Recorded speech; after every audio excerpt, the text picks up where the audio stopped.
words of Judy Brown. Happiness is a choice. And we are happy you're spending some time with us. One more time. Chip and Zay bringing it to you midday. Texas Sports Unfiltered. Appreciate y'all so much. Appreciate all these incredible sponsors you see around our faces for making it possible for Zay and I to hang out with y'all for the last 3 years. And, hopefully it's not goodbye. Maybe it's just until next time. Yeah. You can always, got to believe. Yeah. Never say never. Never say never. Never say never. Never say never. What Mike Tomlin say? Never say never, but never. Don't listen to Mike Tomlin. He ain't got no job either.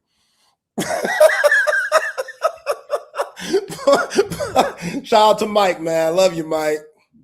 But, that was a weird thing that he said back then. Yeah.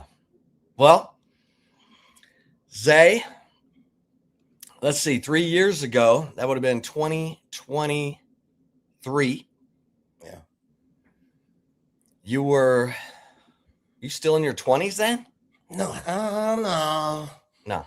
That math ain't right. You just turned 30? Early 30s. Yeah. Okay.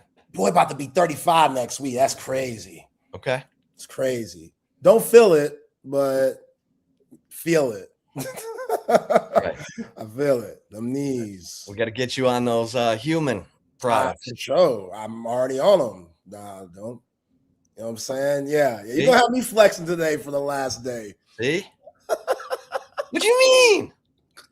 Yeah, we'll get some of those in there. We'll talk to our man John McClain at 3:00. Get all the inside scoop on the Pro Football Hall of Fame voting and Bill Belichick. John McClain, longtime Pro Football Hall of Fame voter. Yo, what if, like on the last day, John McClain came on and said, "Damn right, I'm the ones that didn't put Bill Belichick on the first ballot." Yo, that would be the ultimate send-off. We might have to end the show right then. See, this is what we call conjuring. That's not conjuring. That's a possibility. I guess it's possible, but it's possible. I'm gonna grill him. We got nothing to lose. I'm gonna grill him. Are you sure, John? Gonna grill him. Are you sure your hand didn't slip? Gonna put him on the grill. Not put my man Bill Belichick on that first ballot, because I wouldn't knock you if you didn't, or if you did. I wouldn't knock you. You know what I'm saying? Spygate, it's dirty. It's dirty. Deflategate, dirty. Bill's mean. You heard Chris Hummer the other day. How you treat people means something. That's right. Dirty. It's been dirty. Nice. Yeah. You know what I'm saying? So who knows? There might be a situation with the great John McClain and Bill Belichick where maybe Bill did my man John dirty, and John said, you know what? Maybe, Bill, you can wait a little bit. You be all right. Focus on North Carolina football. You don't need to go to Canton anyway. Well, so maybe. Got to stay tuned. Got to stay tuned. Yeah, stay tuned. That's coming up, 3:00. But, yeah, man. I mean, I'm thinking back 3 years ago, 2023, Texas football was getting its stuff together. They had just come off the 2022 season, which was 8 wins and getting Arch Manning in the recruiting sweepstakes. And then they got into the college football playoff, lost a heartbreaker to Kalen DeBoer in Washington. Michael Penix was amazing. Terrence Brooks had that look in his eye. Had that look in his eye, man. I didn't want to point that out. I feel like I hope I'm not that big to where I was a part of the downfall of Terrence Brooks. I hope I'm not that important. I don't want to be that important. How could you do that to him? No, I'm kidding. Right? You know what I'm saying? Because CB brings it up all the time. CB, I love you, bro. CB, anytime we talk about that game, he always puts in the chat, Zay put Terrence Brooks on blast. He knew he wasn't ready. And I was just trying to do my journalism thing, dog. I've learned from the best. You know what I'm saying? You're one of the best in the game. I was just we were fresh into the show. I'm trying to prove my worth. I was like, oh man, Chip gonna love this. Look what your boy found. Oh yeah, no, you got mad skills when it comes to finding good gossip, good pettiness, and guys who are not ready. It was a brilliant find by you. Body language is a big deal. Body languageologist. Yeah.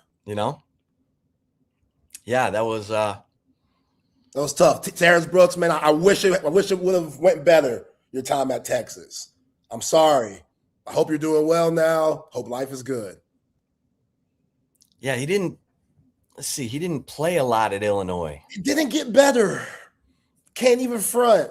Yeah. It didn't get better, and that's unfortunate because the measurements were there. Terrence Brooks, the size, the speed, you saw the upside, man. You really did. And I still go to my grave will say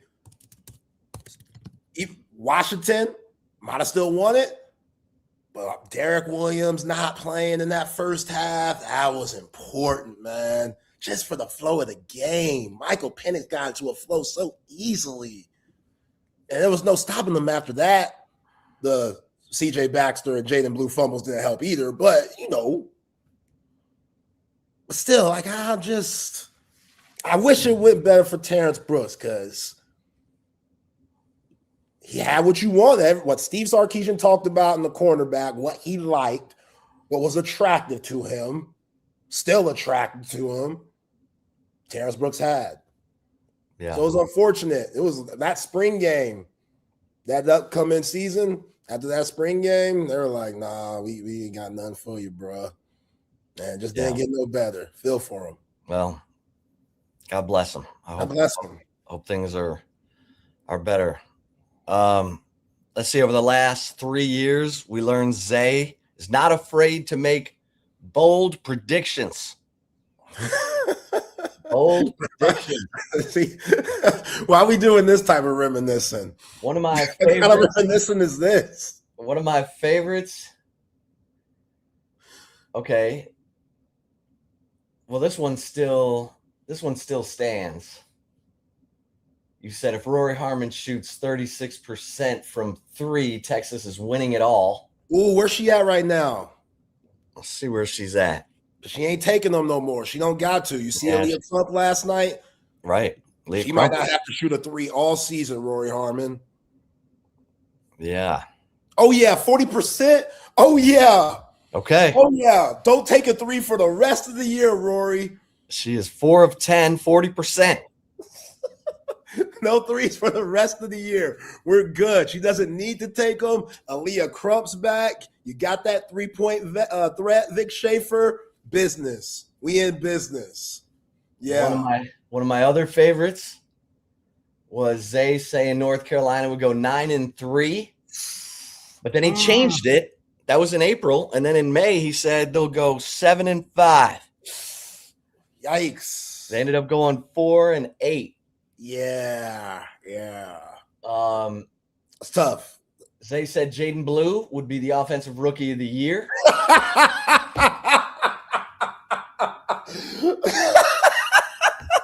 Okay, that wasn't my fault. You said Garrett Wilson would have 100 catches. He got hurt. What can you do? And him and Shea Holly, they living good now. Apparently, allegedly, he got some jet and they flying all around the world, sightseeing, going on vacation stuff. Hello. They got the dogs with him. I think he just got a Ferrari. So for a year where the Jets are all over the place, not in the good way, not in the Garrett Wilson all over the place with Shea Holly, Garrett Wilson living. Livin. Livin. I said Texas would have 55 sacks and lead the nation. They ended up with 41 sacks and finished third. Not bad. Eh. Finished third, not bad. You know, in the neighborhood. And then you said Jonte Cook, 60 catches, 800 yards, 7 touchdowns. Avery Johnson will be the Big 12 Player of the Year. Bert Auburn would lose 3 games for Miami. Yo, that's terrible. That might be true. They lost 3 games. They lost 3 games. Him not playing. Somehow, some way, you can manipulate that and make that true. Because he should have been playing. That kicker was horrible for them.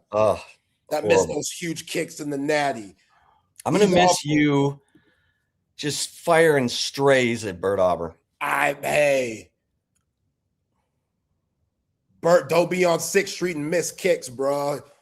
If he just missed the kicks, I wouldn't be like this. It's the fact that he was on 6th Street. He had 3 honeys around him. I can't have that for my kicker. I'm sorry. I'm sorry. We've been talking about it for 3 seasons. I can't have that for my kicker, man. And I wish it wasn't like that, Bert. I really wish it wasn't. But I said the Houston Texans would be in the Super Bowl. That did not happen because my man CJ Stroud picked the wrong day to have a terrible day. He and Jarrett Stidham. Ugh. Just like, man, just take the sack.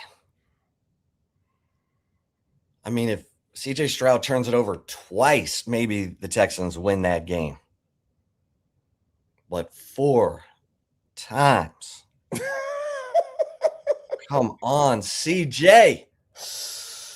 Oh, man. That was tough. But and what's bad, like on the internet, when anybody has a bad game, they just Photoshop CJ Stroud's face on that player's body. It's cold. It's cold. Like, he's the example of just completely having a bad game. Other quarterbacks have had bad games, but yeah, CJ's gonna have to be prisoner of the moment, and he's gonna have to turn on his put on his blinders and just ignore. That's because that defense too good, man. I know. Too good to wait. That defense was good enough to, I don't know.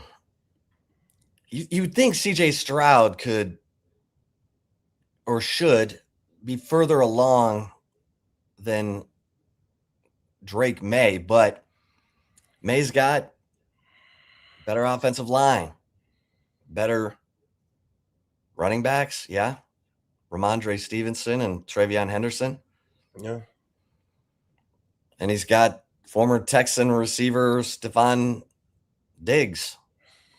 Yeah, you couldn't leave Stephon Diggs in Houston. I'm sorry. They made the right move. It sounds bad now. No, they made the right move. They made the right move. He's out of control. Nico Collins being hurt was a killer and Tank Dell. Yeah. Tank Dell, man. You can't make the club in the tub. Let's go. Guy's got skills, and we're not seeing them. What, 2 of the last 3 seasons he's been on ice. Yeah, he a little light in the ass, man. Yeah. He gets hurt real easily. And Joe Mixon, I didn't give him favors either. So the whatever happened to Joe Mixon?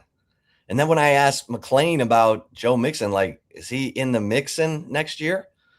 He's like, nah. Yeah. I'm like, dang, because that dude was tough. And then you bring in Nick Chubb.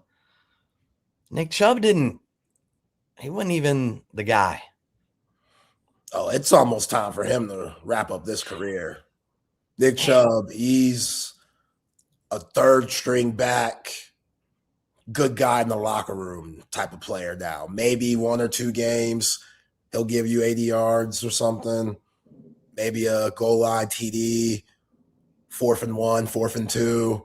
Other than that, Nick Chubb, Well, it's over for him. And Dalton Schultz got hurt. Yeah. You don't have Nico Collins. You don't have Dalton Schultz. You don't even got nothing. Yeah, that was rough. This is rough. But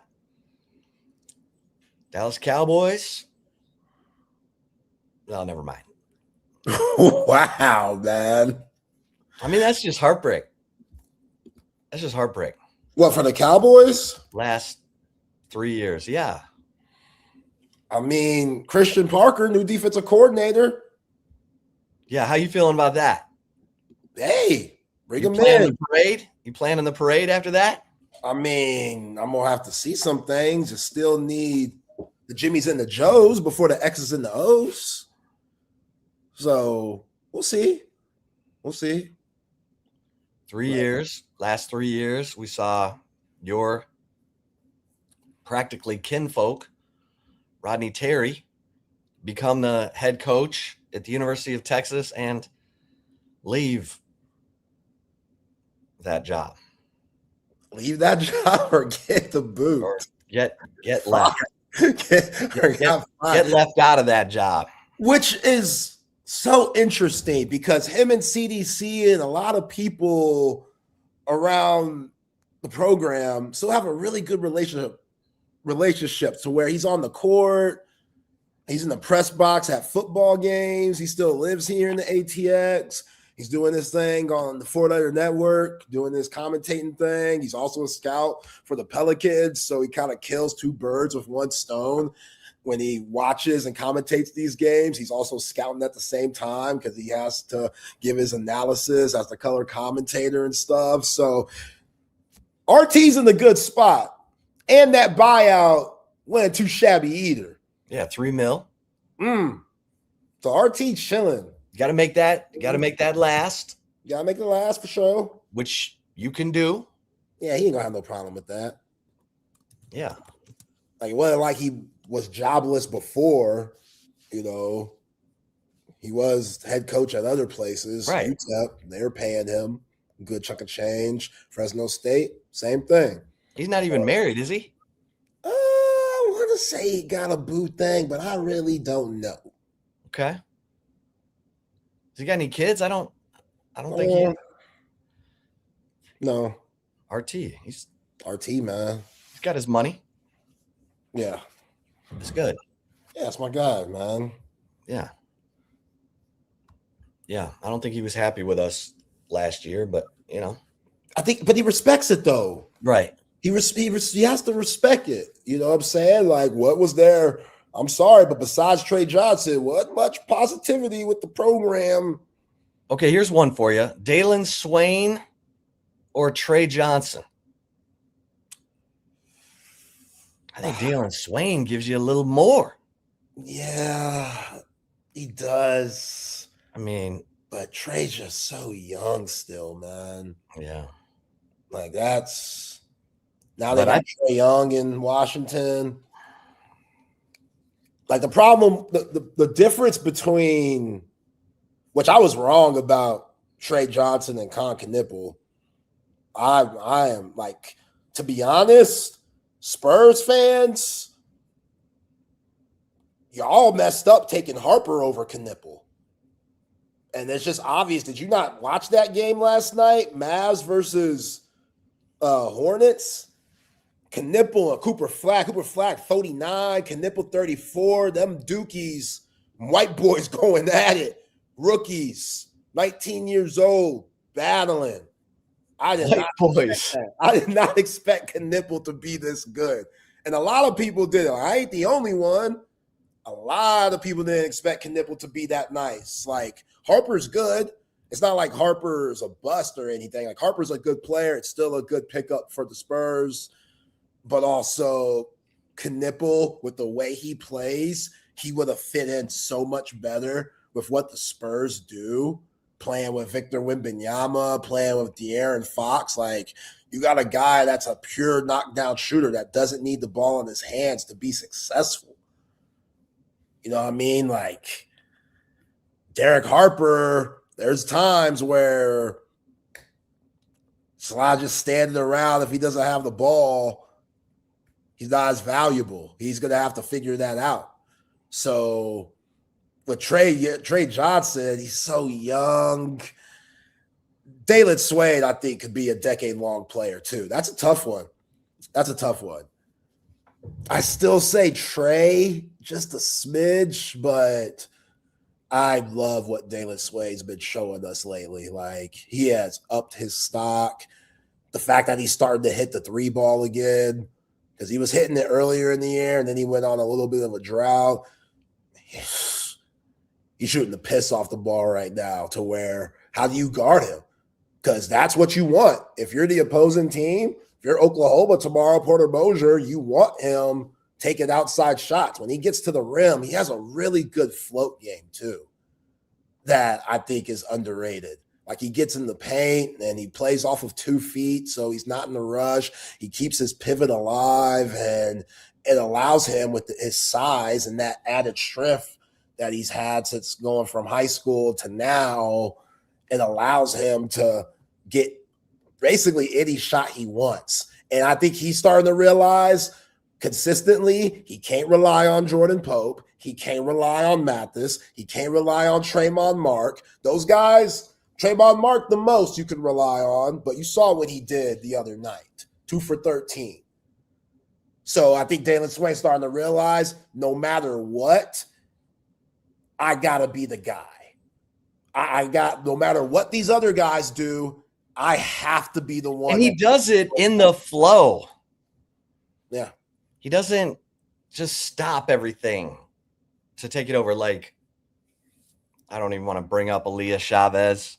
Oh, bring her up, Chip. But bring her up. Get petty on the last day. Bring her up. Because Texas and OU are going to play basketball Sunday at the Mood at 2:00. Women's college game day is here. Aaliyah Chavez, in those 3 losses they had, she was 17 of 59. That's 28%. And she was ball stopping and just taking everything out of the flow. But hey, she scored 15 of 26 in overtime and beat South Carolina, and now OU fans are happy again. Yeah, I mean, that's what you're going to get with her. Dalen Swain doesn't do that. Okay, so can you do an RT impersonation? I can't. It just sounds like Doc Rivers. Yeah, it just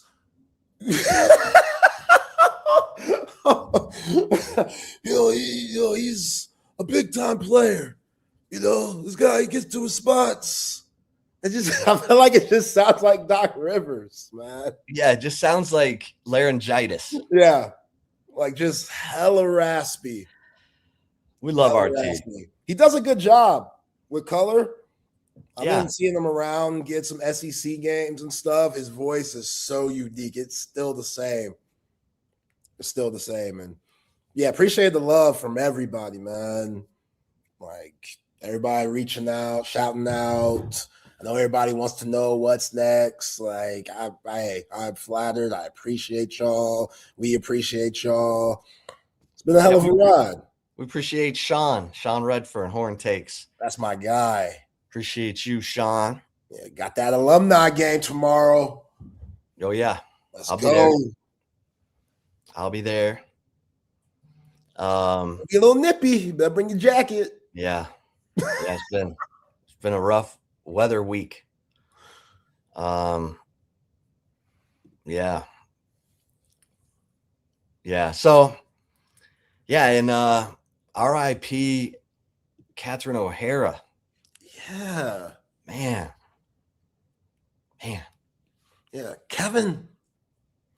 Yeah. Home Alone, mom and Home Alone. She was so good in that movie. Oh, incredible. Man. All right, what are you reflecting on here these last 3 years, my man? Just how much fun we've had, man. Like, it's been an honor to work with you. I've always admired what you've done just in the city when it comes to, your writing, when it comes to your voice. Always admire you from afar. So Appreciate it's that. always been an honor to do this show. And, it's an easy motivator to be on your game.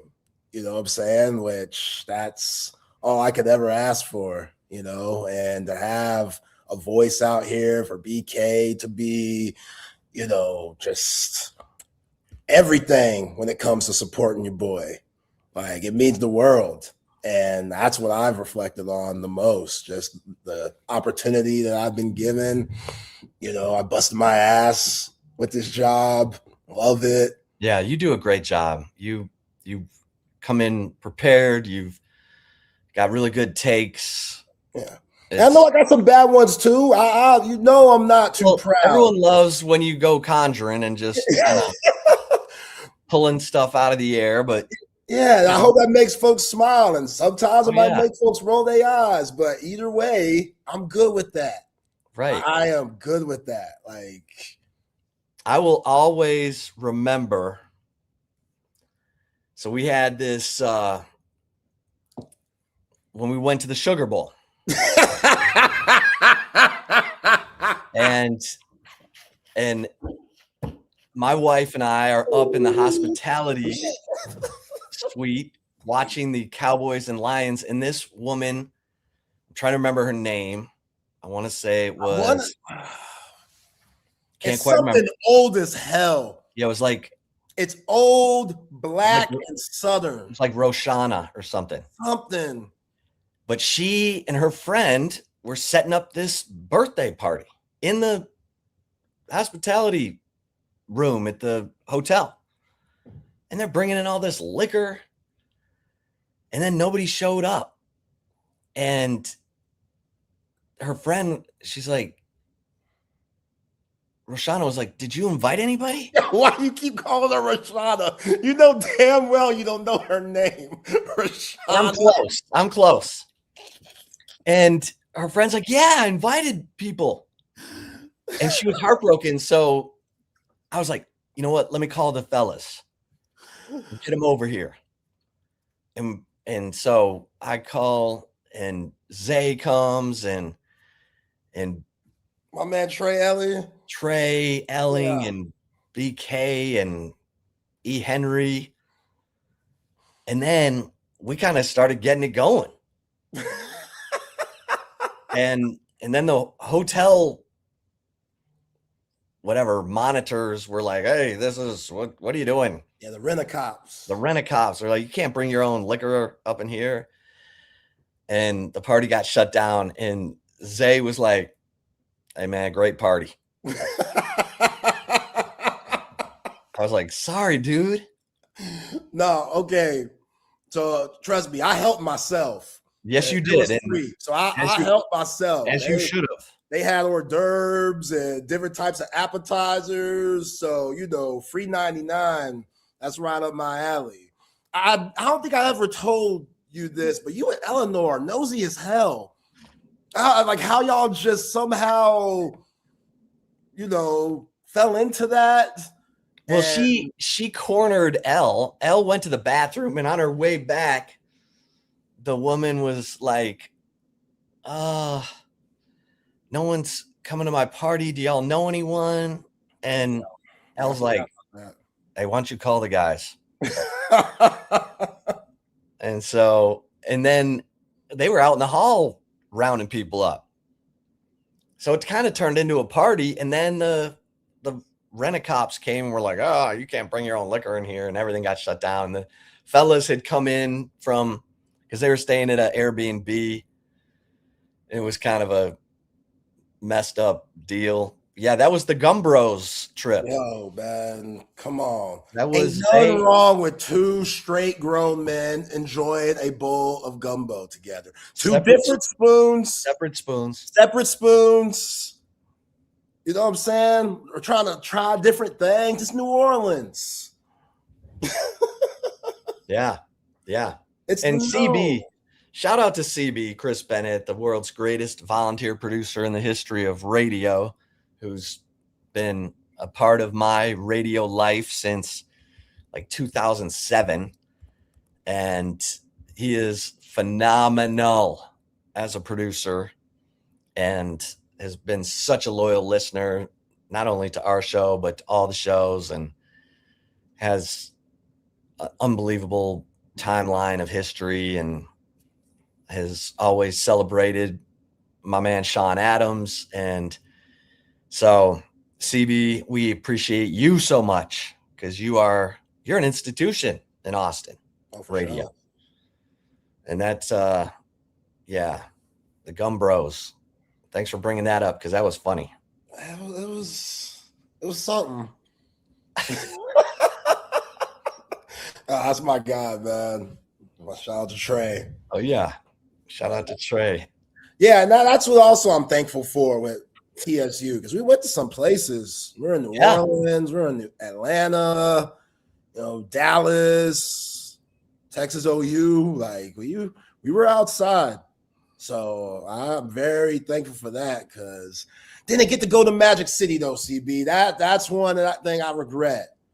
You know what I'm saying? Because I got a little nervous once E. Henry got food poisoning from the seafood quesadilla, which is crazy, E. Henry. That's still bonkers that you thought that was a good idea. You go for the wings, Lou Will lemon pepper wings, and that's it. If you want to stay for the breast and the thighs, cool, you can stay for that. But seafood quesadilla, that was, nah. I was focused on the game and stuff, but either way, still regret not going to Magic City. But here's how long CB's been listening. So I came up with Durantula for Kevin Durant, and I thought I was onto something. I couldn't trademark it because it has his name in it, and so he could have said, yeah. And he didn't like the name, right? And he didn't like the name. That's the main thing. I think that's the main thing. But it's showing back up again. Like the Houston Rockets used it in their social media the other night. And I was like, okay, there it is again, Durantula. Because then, Durantula was catching on. I remember my man Robert Flores, who used to be on Sports Center, was using it, and then Van Pelt started calling him like the Slim Reaper or something. And then he's had other ones, right? That's the one he actually likes, Slim Reaper. He didn't like it at first, but now, because he feels like the name fits, he felt like before when it first came out, he didn't earn that name, and now he feels like he's earned it. So that's the one that he co-signed on. But Durantula, and then Easy Money Sniper. I feel like he gave himself that nickname. Okay. Well, let me see if I can find this Houston Rockets, because I was like, whoa. And of course it was CB who found it and sent it, but yeah, they beat the crap out of the freaking Hawks last night. Oh, here it is. See, Durantula. Yeah. I was like, whoa. I was like, where'd that come from? Damn, they used it last night? Yeah, 17 hours ago. Wow. Yeah, still hot. Still hot. Yeah, but I asked him when he came to get his jersey retired, I was like, do you like that nickname, Durantula? He's like, nah. I was like, oh. I thought I had me one. But he probably knew I gave it to him, so he's like, nah. You say that like y'all had a bad relationship with him. I mean, Durant was funny. I mean, he's his own dude. He doesn't appease anybody, which I love about him. Yeah. He was always totally confident in who he was and how he was doing it. Like sometimes you get freshmen and they're like kind of eager to please he was never like that. He was always arm's length. I'm not going to trust people easily, which is probably why he has all of his money and has made incredible decisions.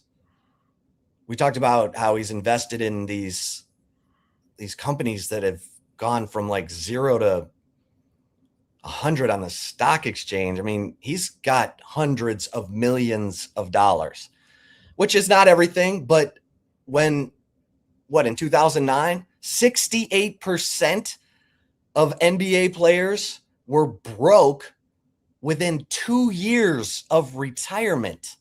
Damn. That's crazy, including guys who had $100 million deals like, Derek Coleman and, oh God, on and on. That list goes on and on. Derek Coleman, Syracuse? Yeah. He bought it. He built a mansion in Detroit where he's from, which is admirable, but no, when Detroit was down bad as a city. Yeah, Detroit almost filed bankruptcy after he built that house. So he was Antoine Walker. He's one of the all-timers. 100 he million. Got like 20 kids though. I feel like he has a lot. That's the other thing. Antoine Walker, you remember when he used to do this? Yo, Antoine Walker, he was one of those players that I kind of looked up to because he was kind of husky, like your boy. So anybody that was husky and had game, I always looked at them and like, okay, maybe I could work that into my game a little bit. The Paul Pierces of the world, Robert Tractor Trailer. Oh, Robert Tractor Trailer. You know what I'm saying? University of Michigan. Yeah. Like if you had some Milwaukee Bucks. Yeah, if you had love handles, but you could hoop, you were my guy. Antoine Walker, he's one of those dudes. Jalen Rose is kind of like a Forrest Gump figure in the NBA. That guy was on the floor for Kobe's 81. He was involved in some games that you're like, oh yeah, Jalen Rose was in that game. Right. Like he was, and I'm doing a bad job of ticking him off, but obviously the Kobe 81. He knows. Yeah. And Jalen Rose has talked about it. Like, yeah, I was doing everything I could to try to help because he was playing for Toronto at the time and Kobe couldn't be stopped. Yeah, by that time, Jalen Rose wasn't playing no type of D. 2006, once you're 10 plus years in the league, from a player like him, and Jalen Rose was kind of dirty. He also admitted to 2000 finals, Pacers versus Lakers, when Kobe hurt his ankle. He said he did that on purpose, flat out, point blank, period. He knew they were that down bad. They can't stop Shaq. They can't stop Kobe. This might be a sweep. How do I muck up the series a little bit? Let me intentionally try to hurt someone. And he tried, but Kobe's one of the toughest players to ever play, so he just played through it. And I think they won in 6. Detroit's finest. Yeah, what happened to Molly Queerum? Why did she just quit off of First Take? Because Jalen Rose is married to her, right? I don't think so anymore. Oh, not anymore. Yeah, and then she was hosting on First Take with Stephen A. And then she just quit one day. Yeah. The TMZ radar didn't. Nah, you don't that. care. I don't care about that. Don't care about that. No, I don't care about. I mean, there might have been some pettiness in there. Yeah, I try to respect people in the media game. Okay, all right. I try not to get into that. Like, y'all killing my boy Emmanuel Acho. They're killing my guy. But what? They're killing him. I mean, he was wilding a little. Huh? He was wilding a little. He was wilding. What was it? What are they getting on him about? He said, Shadur Sanders, I'm paraphrasing a lot. He said with Todd Monken getting that Cleveland gig, Todd Monken doesn't have much experience. Therefore, why, if you're in Shadur Sanders' situation, would you listen to him? Because he's your coach. Shadur Sanders. Yeah, the people who are writing the check decided to make him a central figure in your life. Maybe that's why. Which there's a very, I feel like this was intentional, but there's a very wholesome video out right now. Todd Monken, he just touched down at the facilities. They have a video out with Shadur coming in and they're greeting for the first time. And Todd Monken's so excited to see Shadur. Todd Monken's quoted saying, man, we tried to draft your ass, but didn't happen, which Todd Monken came from the Ravens. And as we all know, this fool was not trying to back up Lamar Jackson. So, yeah, there's that. But Todd Monken said that.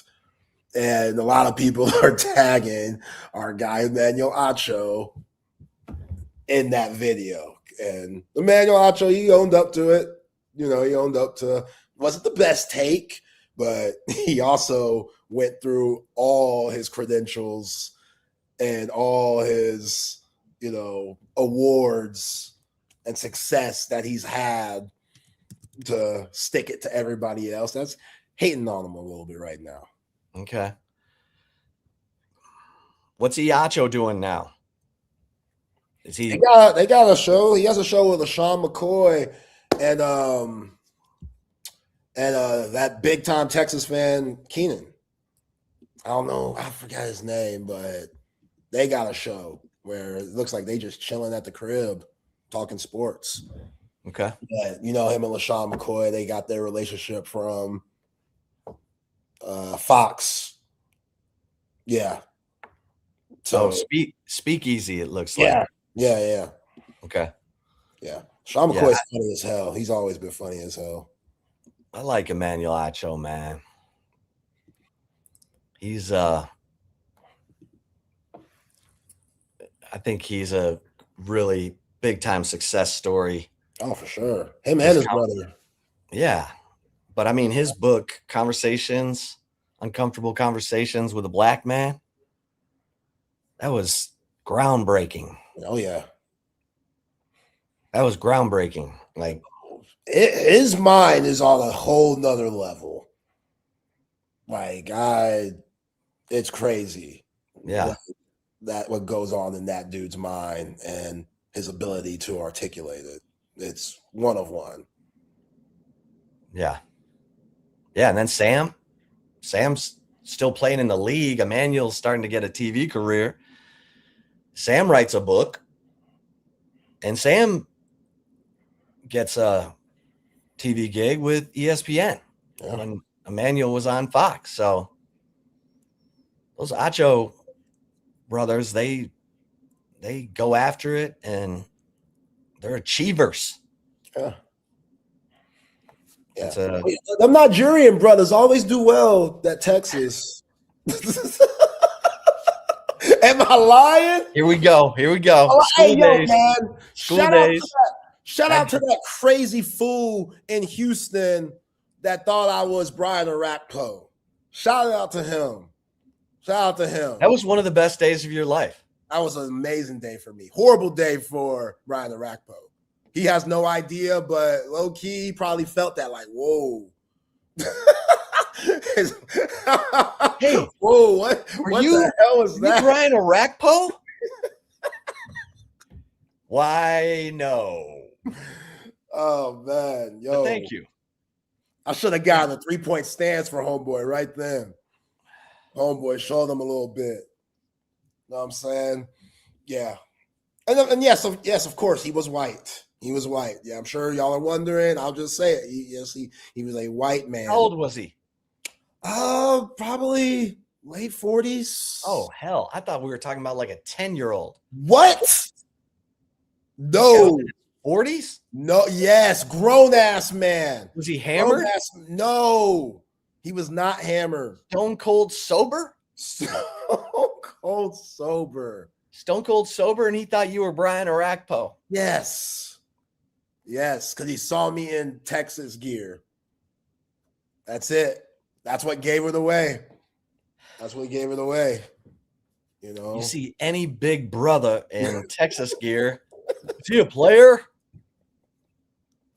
Hey, again, I respect it. It means I still got a little bit. You know what I'm saying? Yeah. I still got a little bit. That's a good way to look at it. If he thinks I'm a former Pro Bowler, if he thinks I'm former Big 12 player of the year. Hey, can you give us a little Brian Arakpo? How does he talk? He just has a deep voice. I don't think he has a real deep. I'm just gonna sound like Barry White. Real deep. I don't think I can pull off a Brian. The time I sacked Matt Leinart. You do it better. But I don't know how he sounds. Like, I think you're just doing the deep voice, brother. I know. I'm trying to go as deep as I can. You probably. It could sound like Barry White. Like, I don't know what. Just go ahead. Go for it. Oh, hey, Mike, you want to make some cupcakes? That's not bad. Hey, by the way, they were wilding with that show. You remember that reality? Yeah, wasn't it on Tubi? Yeah, wasn't it on Tubi? It was on something. Roku. It was on something that you couldn't get to. Yeah. I don't remember ever being able to see it. I'm gonna have time on my hands. I gotta watch that. Do they still have the cupcake shop in BK's? I don't know. That's a good question. That was tell me. I was always interested that's one of the projects they took on, because that's a lot.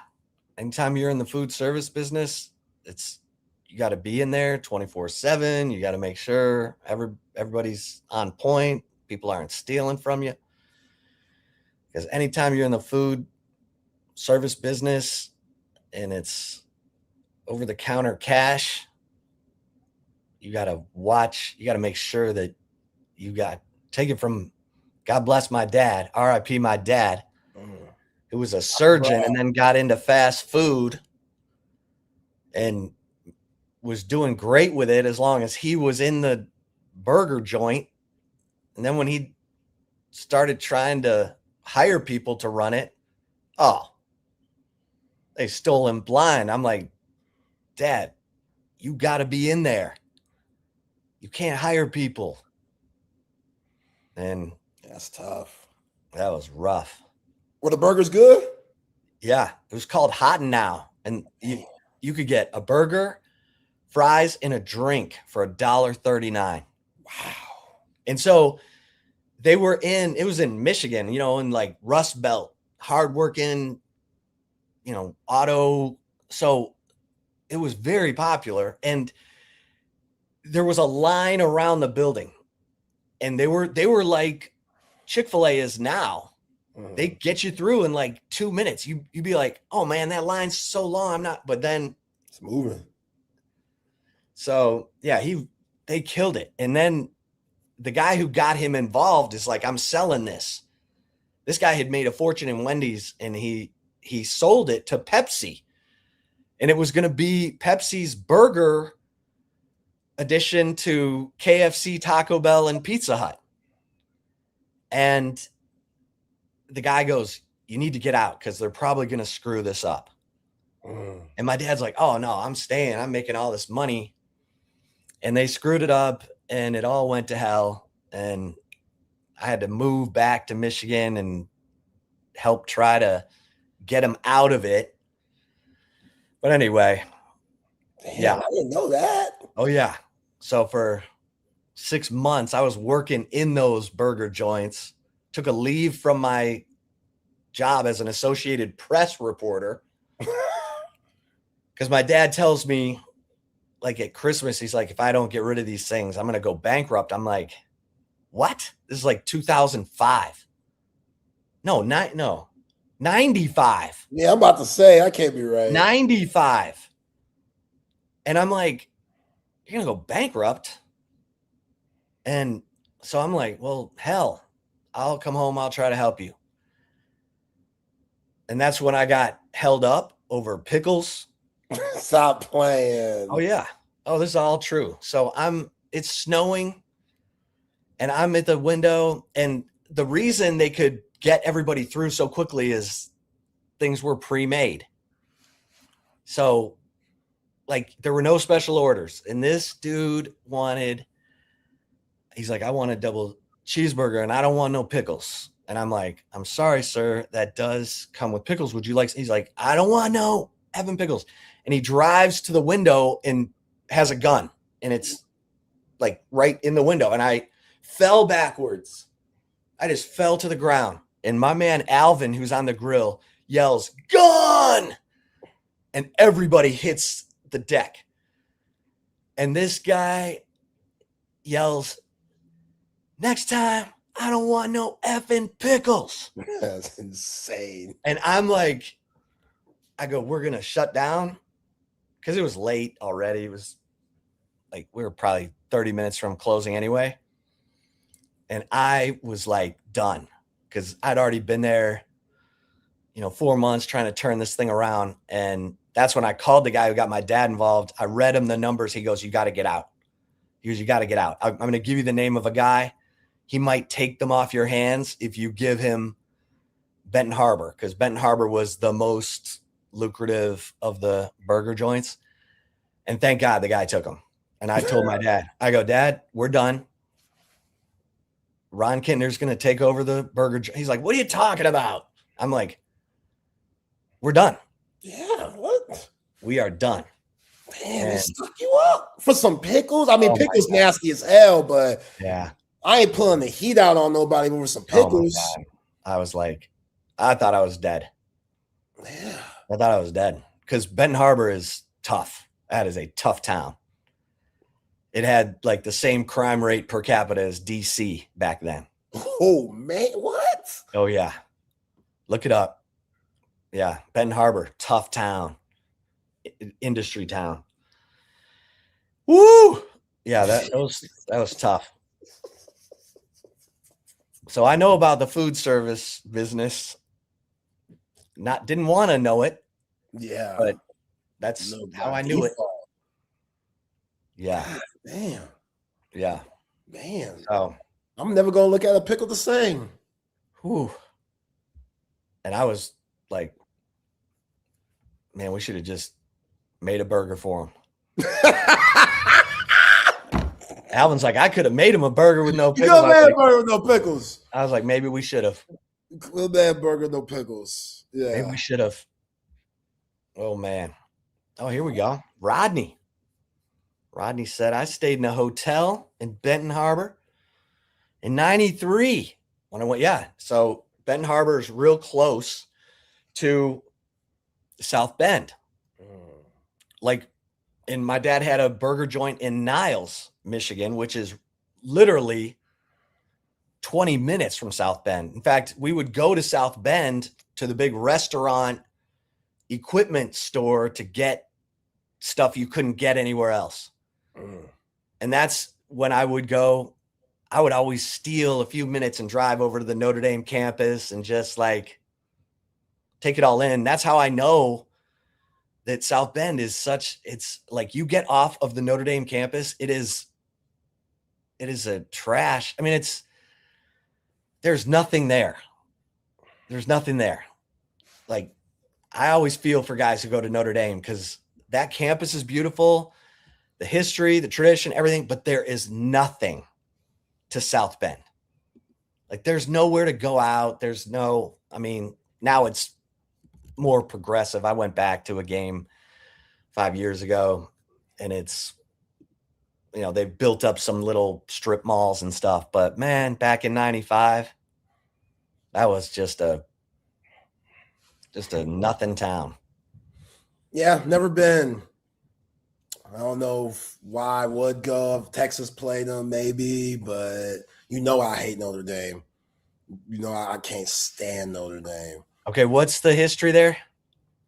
It's just entitled. 'Cause Independent. Like, you see the new rules for the playoff format.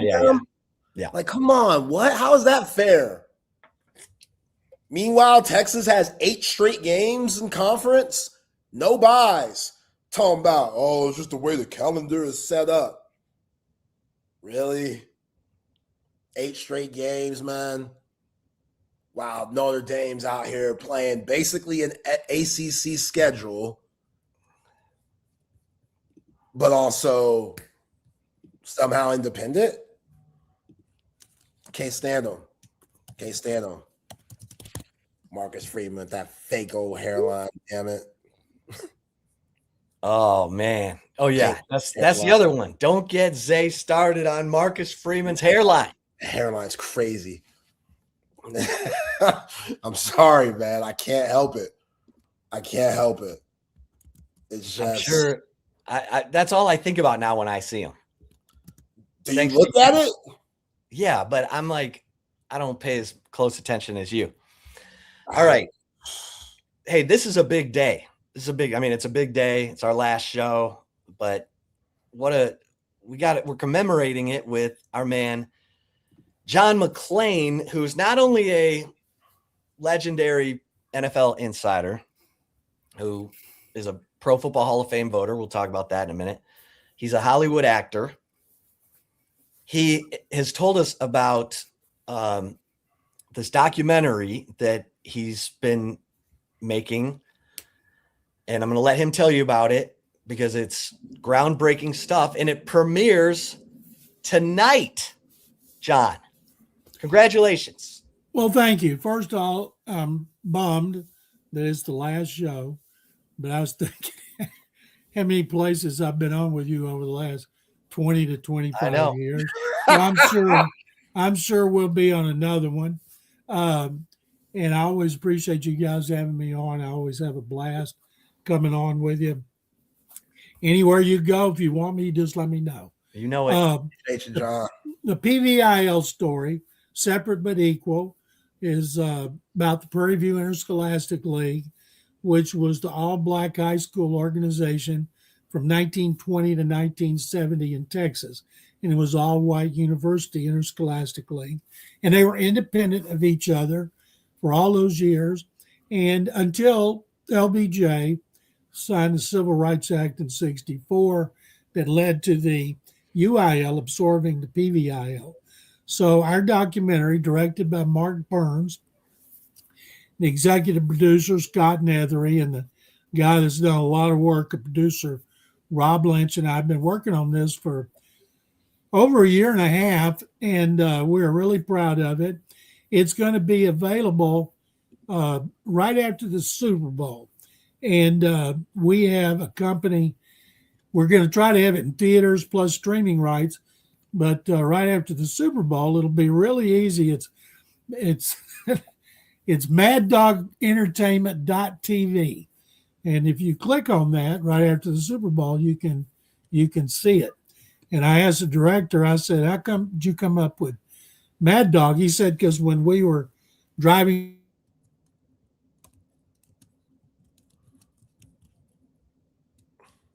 It wouldn't be right if this didn't happen. It had to happen at least once, man. Oh. Had to have it at least once, just for old time's sake, you know. He'll be back.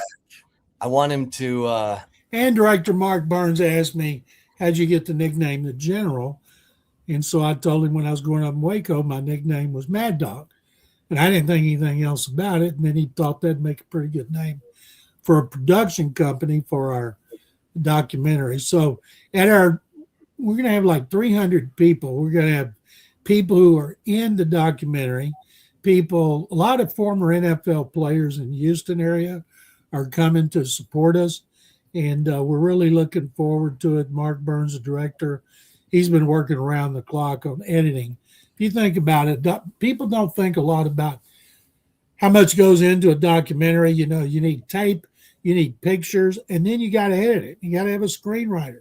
Joe Hawley, longtime Chronicle columnist, wrote the script, and we think it's pretty special because it's historical. I was asked in an interview this week if I thought the current climate in America was a good time to be showing a film like this. And I told the guy, I said, look, it's about high school football in Texas. It tugs at your heartstrings and punches you in the gut because it's powerful, it's interesting, fascinating, informative. What would be a bad time not to have a movie about high school football in Texas, which is the lifeblood of every college program all over the country because they all recruit Texas. So we're very proud of it, and we're fired up about tonight. I've been on pins and needles just working about something might go wrong. But anyway, that's so what's if I'm going on. describing it as I am right now on X, a new documentary on the Prairie View Interscholastic League, High school football in Texas before integration. and it's called Separate But Equal. It's called the PVIL story, Separate But Equal, with a question mark. Awesome. Awesome, man. Thank you. That's I exciting. asked Kenny Houston, who played in the PVIL at Lufkin Dunbar. He and Joe Green, who played at Temple Dunbar, were two of the first ones we interviewed and a big part of it. And at one point, I asked Kenny, he and Joe, first ballot Hall of Famers. I think there's 6 or 7 Hall of Famers who played exclusively in the PVIL. Some others played part PVIL and part UIL. But I asked Kenny, I said, is it weird that 4 old white guys are trying to do the definitive documentary on high school football in Texas on the PVIL? And he looked at me and he goes, yeah, it is kind of strange. And I'm like, oh. He said, but I can't think of 4 guys better to do it. So we're very proud of it. That's awesome. Well, congratulations. Thank John. you. For sure. You're always doing great work, inspired work, and the PVIL story, Separate But Equal, With a question with a mark. question mark. I'm excited. Thank What you. was the website again? It's going to be out. It's right now. You can go to it. It's called Mad Dog Entertainment, MADDOG Entertainment.tv. And we have a little thing up there that says coming soon. And is right after the Super Bowl, it'll be posted. Okay. That's awesome. I'll let you guys know because maybe you can tweet it when the time comes. Absolutely. Nice. I did.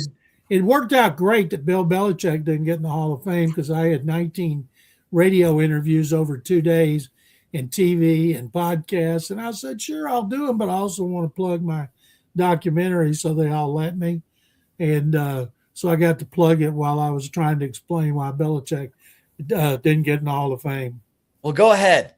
Break that down, because With that segue. was it you? What was it you, John? First and foremost. The Pro Football Hall of Fame has strict guidelines for the selection committee. There's 50 of us, and we're not supposed to tell who we voted for, although a bunch have.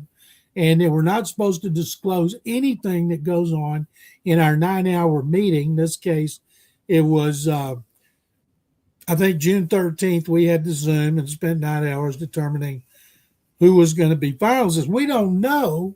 The committee members don't know, and we won't until Thursday, the afternoon of the honors show. They'll give us a heads up to be ready to put it out. So we don't know. And early last week, they did their door knocks with those who made it. That'll be televised on NFL Network to surprise them.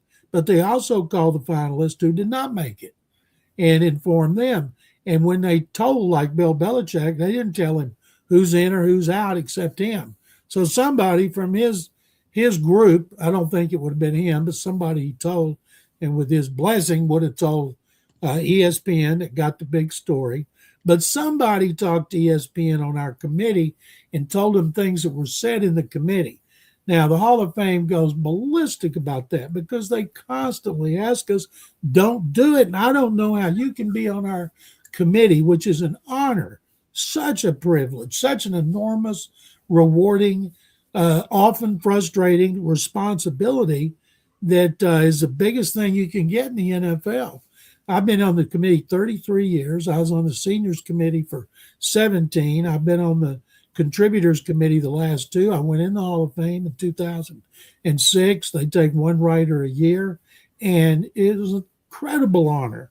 And I don't know how you can violate the bylaws. But truthfully, there's no way they're going to find out.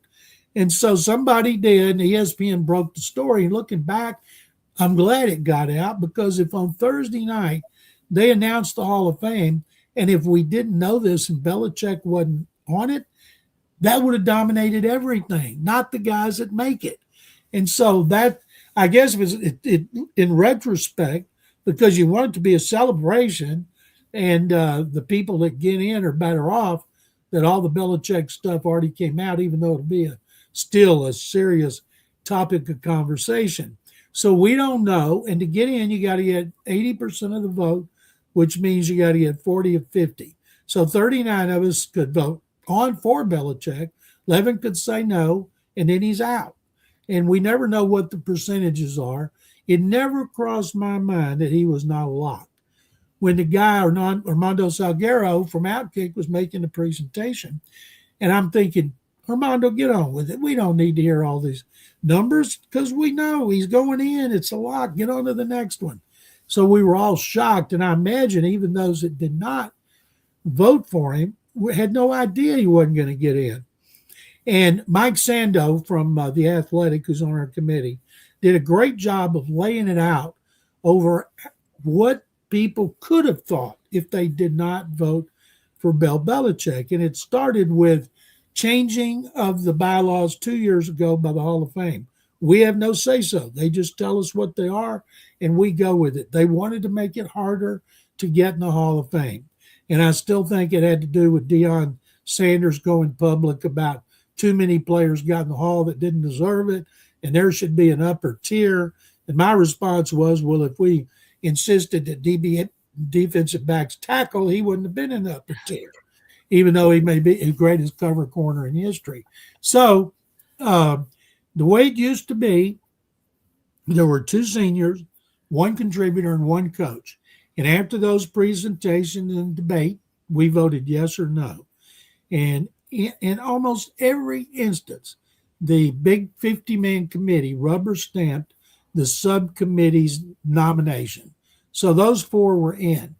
And all of a sudden, they changed it to three seniors, one coach, one contributor, which I thought was great, because there's so many seniors who are deserving, guys who've been on all decade teams, 75th anniversary team, who have not in.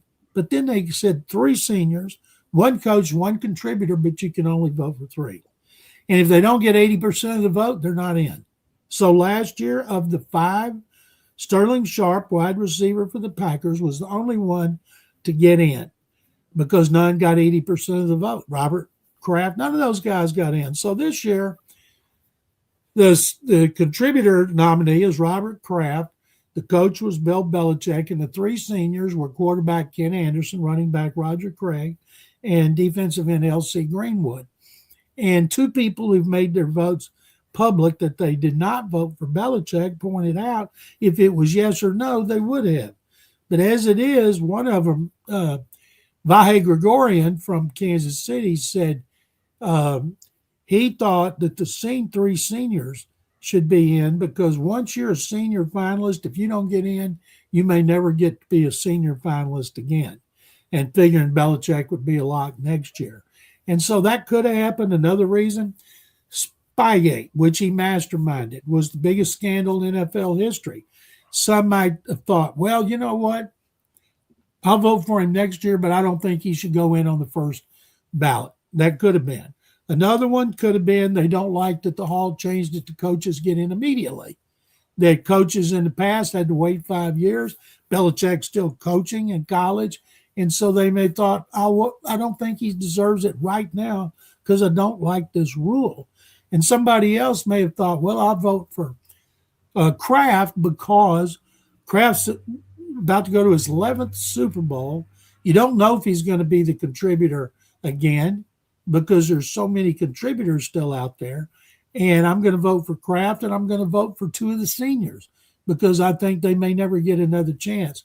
So there are several reasons. Everybody that said we didn't like him or he was surly, that is preposterous. If we kept out every coach or player who was surly to us, half the hall wouldn't be in there. And as I've told people, 95% of our committee never dealt with Belichick. They didn't cover the Patriots or the Browns back when he was there for 6 seasons. So I think that it came down to those other reasons. And I'm not saying that nobody did it because they didn't like him, but I'm like, give us some credit. We've been doing this forever. And I love the fact so many in the hall blasted us and are talking about we need to be replaced. They got to revamp the rules. And I'm thinking, we did vote for you. Have you forgotten about that? And when we voted for you, you didn't say we should revamp it and get rid of us. Yeah. Wow. Yeah. I'm not going to lie. When I heard that Kraft was going in, I felt like, man, we don't know if Kraft's going in. I know. But can you imagine them going in together? That's why I wanted them in together to see if did they stand at the initial news conference afterward. Would they be on the podium on opposite ends? Would they be kumbaya next to each other in the middle? How would those two have reacted together? Now we're not going to know unless Kraft gets passed up. That'll be a whole nother controversy. But I was really looking forward to the possibility of those two up there together through the whole process till the time that they are presented to see how they handle it. So is what's next? Like the announcement or? No, they'll announce it on the NFL Honors Show. It could leak out before then. All media is trying to get it. The hall is, sometimes we're the last to know. We're sitting there waiting and we've got it on Thursday. And then before it's announced on the Honors Show, another outlet may get it and put it out. And we're still not supposed to put it out. And I always adhere to what the bylaws say. Some have not. And but it's not like if they got rid of everybody on our committee who had said they voted for Belichick and the two that said they didn't, they'd be changing about 15 members, and that's not going to happen. Yeah, I know. I get it. I'm a Heisman voter, and I never reveal my vote. Now, people like you need transparency. You should all say who you want, like baseball. Baseball doesn't announce it. If you want to announce it, you can. Remember, the one voter kept Derek Jeter from being unanimous. That voter has never come forward and admitted it. And they demanded, they scolded, they begged the guy or the woman to come out and say that they did it. They got like 440 voters, and we have 50, and including four. No.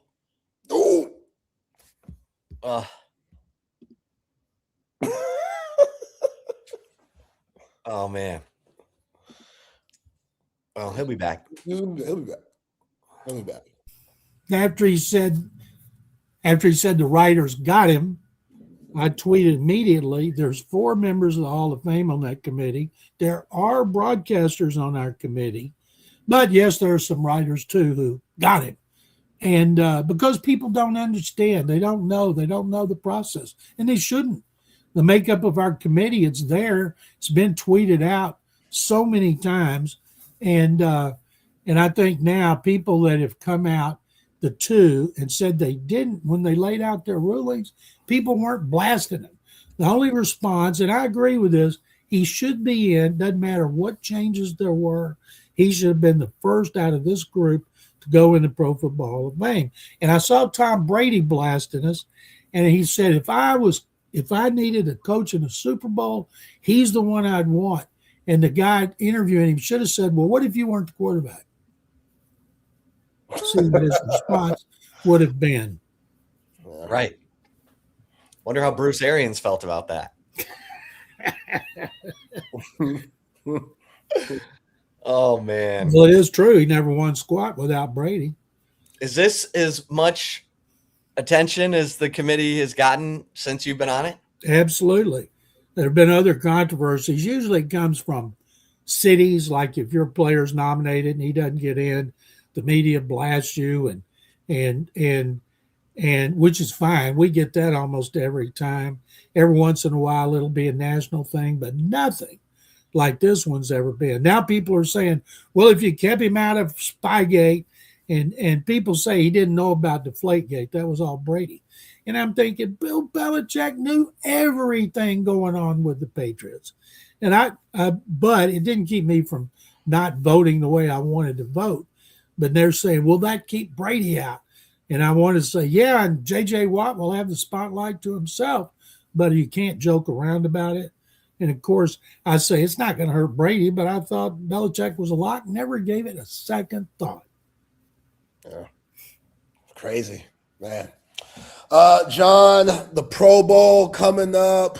Just your thoughts on the Pro Bowl nowadays as I see you shaking your head. They got Shadur Sanders in it. I think I just saw a report saying Joe Flacco is going to be in it too. I mean, I guess this is what they could do, but also it just seems so watered down from previous years. Somebody tweeted, I wish I'd have thought of it. What does it say about pro football that Bill Belichick's not in the Hall of Fame, but Shadur Sanders in the Pro Bowl? And the fact is, a lot of guys would have had to turn them down to get all the way to Shadur Sanders. Back when they actually tackled, I remember one year being in Hawaii. I went 12 years in a row, and quarterbacks dropped out. And they tried a couple of alternates. They weren't interested in flying out there. Back when players didn't make a lot of money, a free week in Hawaii was a big deal. Now they can almost buy Hawaii. And so they found out Kerry Collins was on his honeymoon in Maui.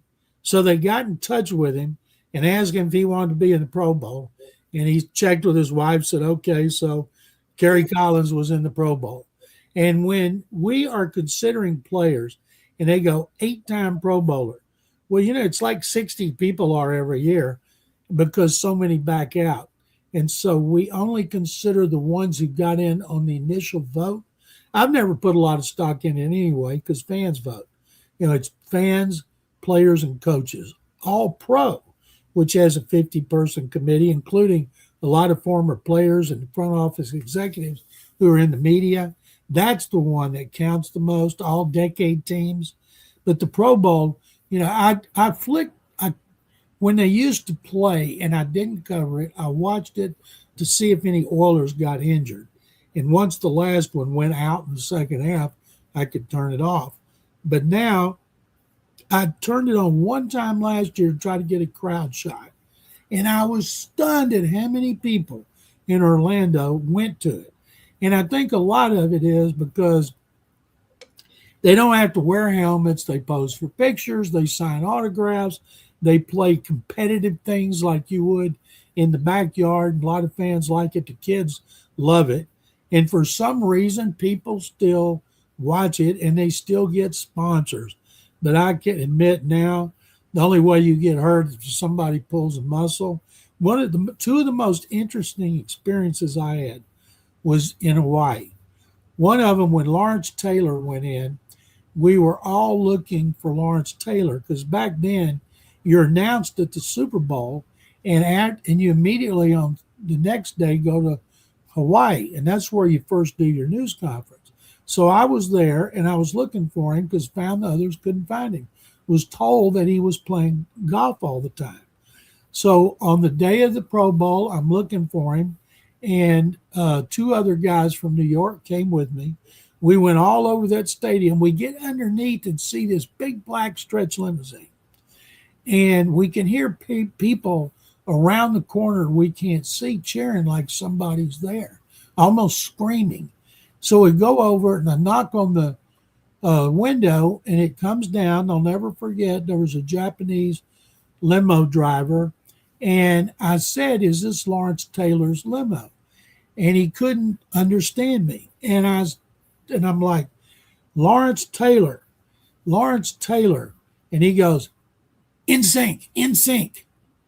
Justin Timberlake and In Sync were performing at halftime. Wow. And that's what all the cheering was around the corner at the end of the tunnel. It was young people. So they performed at halftime, and then they left in their limo. And LT eventually showed up, and I was up in the press box, and I was in the back of the press box, and all of a sudden a guy comes up and grabs me and says, are you the one that's looking for me? And so then he stood there and let everybody interview him. Then he took off and went to play another round of golf, and that was quite interesting. And in another year, they asked 3 or 4 members to pick the MVP, and I was on the kind of the committee every year. And Randy Moss was only MVP in history, not in the team picture. And I was there to see all this. Tony Dungy was the NFC coach. And Moss would not appear in the picture after practice because they hadn't let his buddies come down on the sideline from the stands. And he just threw a fit that they wouldn't let his friends come down. Well, they didn't let anybody else. And he stormed off. Afterward, I asked Tony Dungy, why are you letting him get away with this? Because Moss used to cause all kind of problems behind the scenes. And he said if it was during the season and the game meant something, he played for me, I'd put my foot down. So after the game, or at the end, Moss had a great game. And we're just dying to vote for somebody else, but we couldn't do it because he was so great. So the 3 of us were standing in the end zone. We told the NFL, Randy Moss. He comes off the field. Randy, do you have a minute to talk about being MVP? Bleep you. So I go in the locker room, and I'm letting the media there thinks the Pro Bowl is a really big deal. They come from all the islands. So I'm standing there till they ask their questions. And then I said, Randy, how does it feel to be the only Pro Bowl MVP in history not in the team picture? And he looked at me and said, what? I said, you're the only Pro Bowl MVP to not be in the team picture because you stormed off. Oh, boy, I get cussed out again. Needless to say, he didn't ask it. So you go to the Pro Bowl, and you think it's going to be pretty easy and a lot of fun. And, of course, it was a lot of fun. And a couple of interesting pictures. One year, we're at the Ritz-Carlton, and they had these long hallways. And most media didn't go because it's so expensive. But we went, and I'm walking down this hallway by myself, and it's a long one. And I see 2 people leaning back across from each other against the wall with like a leg up on the wall, just talking very carefully. And as I get closer, they get quieter. And it's Nick Saban and Bill Belichick. So I walk up, and I covered Nick 2 years with the Oilers in 88 and 89. And I shook hands with him, shook hands with Bill, introduced myself. And I said, I'd love to be a fly on the wall with you guys.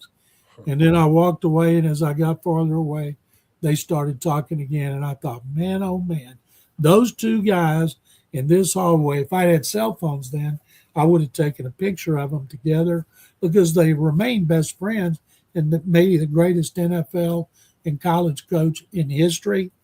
And it just been the 2 of them in that setting.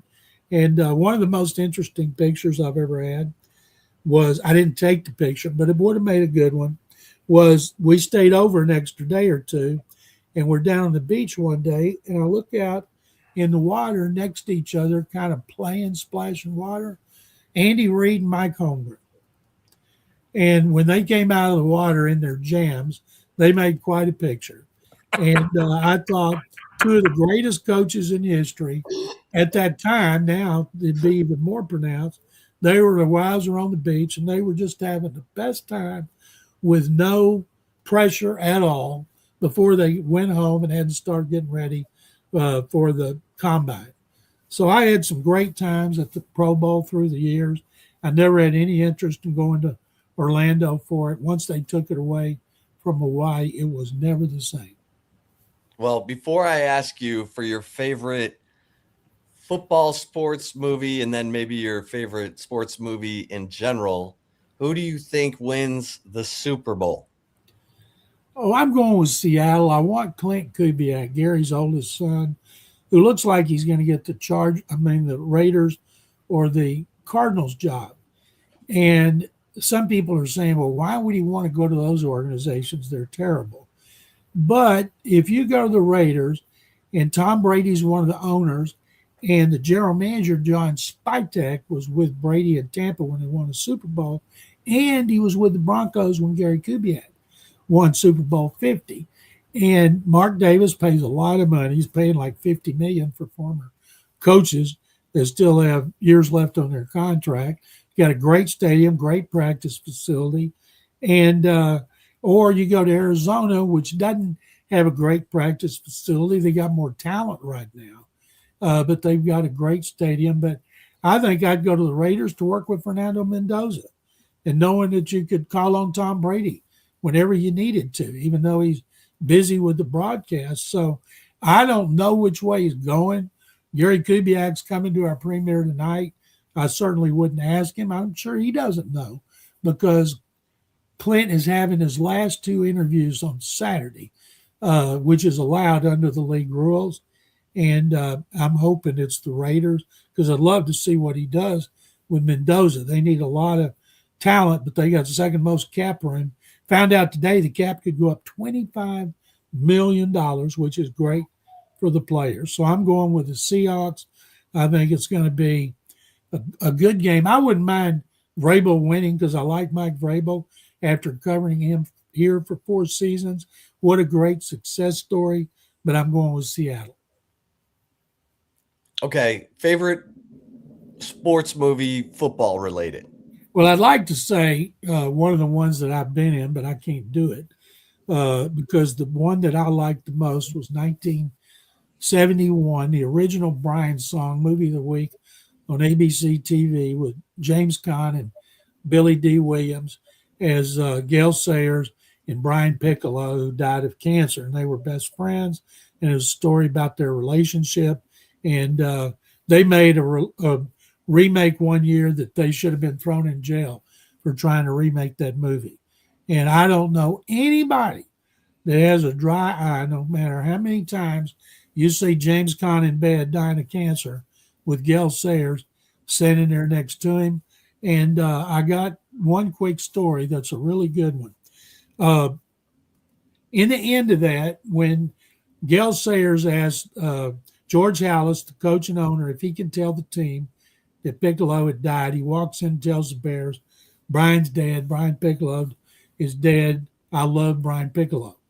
Well, when the great Packers middle linebacker Ray Nitschke died, and the Hall of Fame announced at an annual luncheon that nobody can get into but the Hall of Famers or people on the selection committee, and I went every year because it was just fascinating to be in that room with all these Hall of Famers.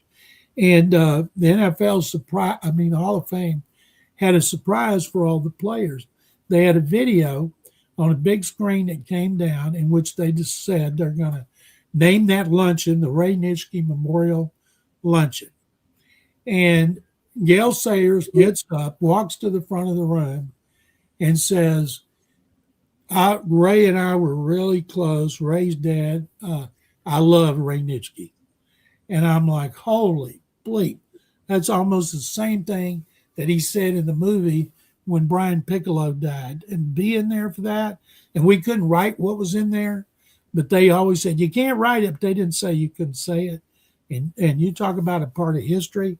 I was so, everybody, you could hear a pin drop, and you'd hear all these great players sniffling like crazy, tears running down their eyes. That was a memory I would never forget. Wow. Zay, you got one more?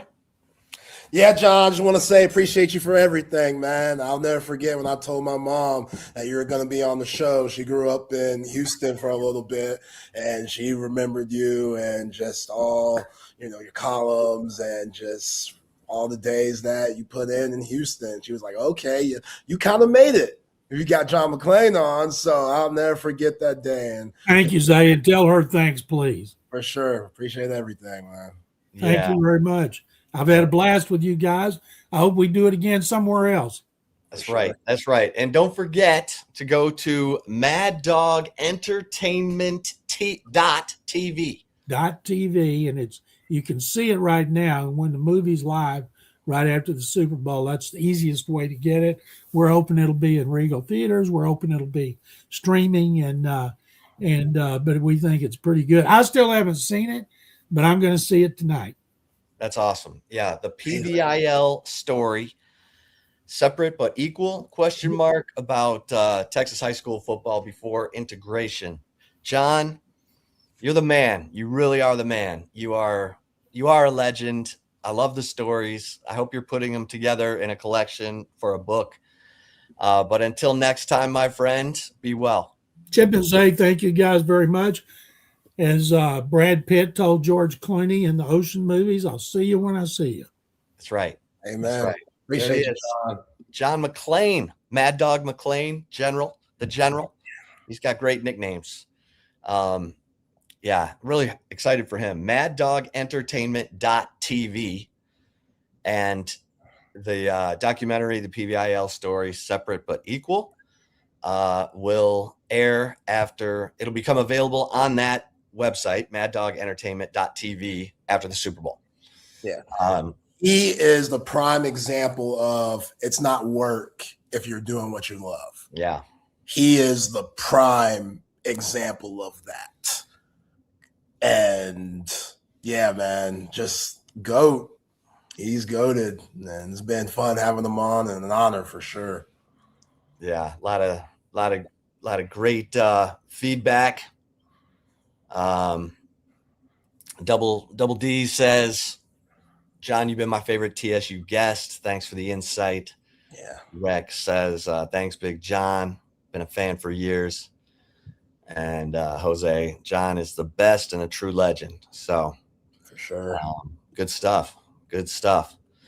All right, let's get a couple mentions in here, like some better health. I want to leave you all with some thoughts about taking better care of yourself. And I say it from my heart when I tell you that I've tried all the supplements, and I am all about Humann. Humann with two N's, the award-winning science-based research conducted at the University of Texas Health Science Center. And they've come up with supplements that take it to the next level. We're not just talking about making sure you get all the, daily allotments of your vitamins and minerals. We're talking about, cardiovascular health daily, which is helping to maintain healthy blood flow, healthy blood pressure, vascular health.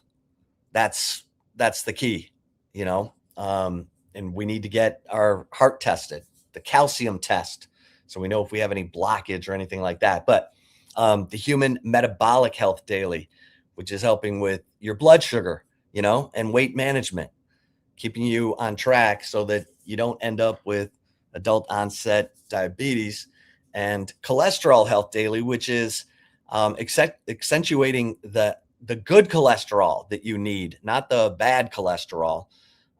This is accentuating the good cholesterol. You're going to feel better. And if you're taking the Super Beats Heart Chews, which you should, the beet-based formula for the Super Beats Heart Chews, #1 recommended by cardiologists, 2 times more effective than just diet and exercise. If you've ever had any blood pressure concerns, you need to be on the Super Beats Heart Chews. I went in and got my blood pressure checked in my physical. It's the best it's been in 12 years. So I'm just saying, I'm hoping I'm a living, breathing example. And of course, the turmeric chews. Played tennis last night. We won. And, anti-inflammation. Where does the pain come from? Inflammation. So take those turmeric chews, 1 a day. You're going to feel better. The brain fog's going to go away. Humann with 2 N's.com/TSU. Use the promo code TSU. You're going to get 20% off your first order. Load up, because there's a 90-day money-back guarantee. You're not going to need that. You're just going to want to have as much product as possible for that 20% off discount. And hey, Dr. Chad Denman, cannot say enough about the work that he's doing at the Sleep Cycle Center. He's dedicated his life to treating sleep apnea because it killed his own father at the age of 60. Sleep apnea is a lack of oxygen while you're sleeping. You don't even know that you're choking. That's scary. If you know you snore, you need to take advantage of this partnership. And obviously, this is the last day. So just go to sleepcyclecenters.com. Tell them Texas Sports Unfiltered sent you. They're going to take $100 off your sleep study, practically give it away so that you get the information you need, because Dr. Chad has the best technology to detect sleep apnea, your level of sleep apnea, and the best treatment options. So take advantage. Take care of yourself. Sleepcyclecenters.com. tell them Texas Sports Unfiltered sent you. And hey, our man Tom McCain, Audiovisual Consultations, can't say enough thanks to Tom. He's a huge supporter, has been a huge supporter of Texas Sports Unfiltered. He's been a big supporter of shows I've been on for 20 years. Appreciate him so much. He does the best work, so it's easy to recommend him because he's so on point with what he does. He's going to bring you the best price on big screen TVs, so you don't need to go shopping, lugging them around, punching holes in your drywall. Just call 255-8678. Let Tom and his crew bring everything to you. They'll hang it like a masterpiece in a museum.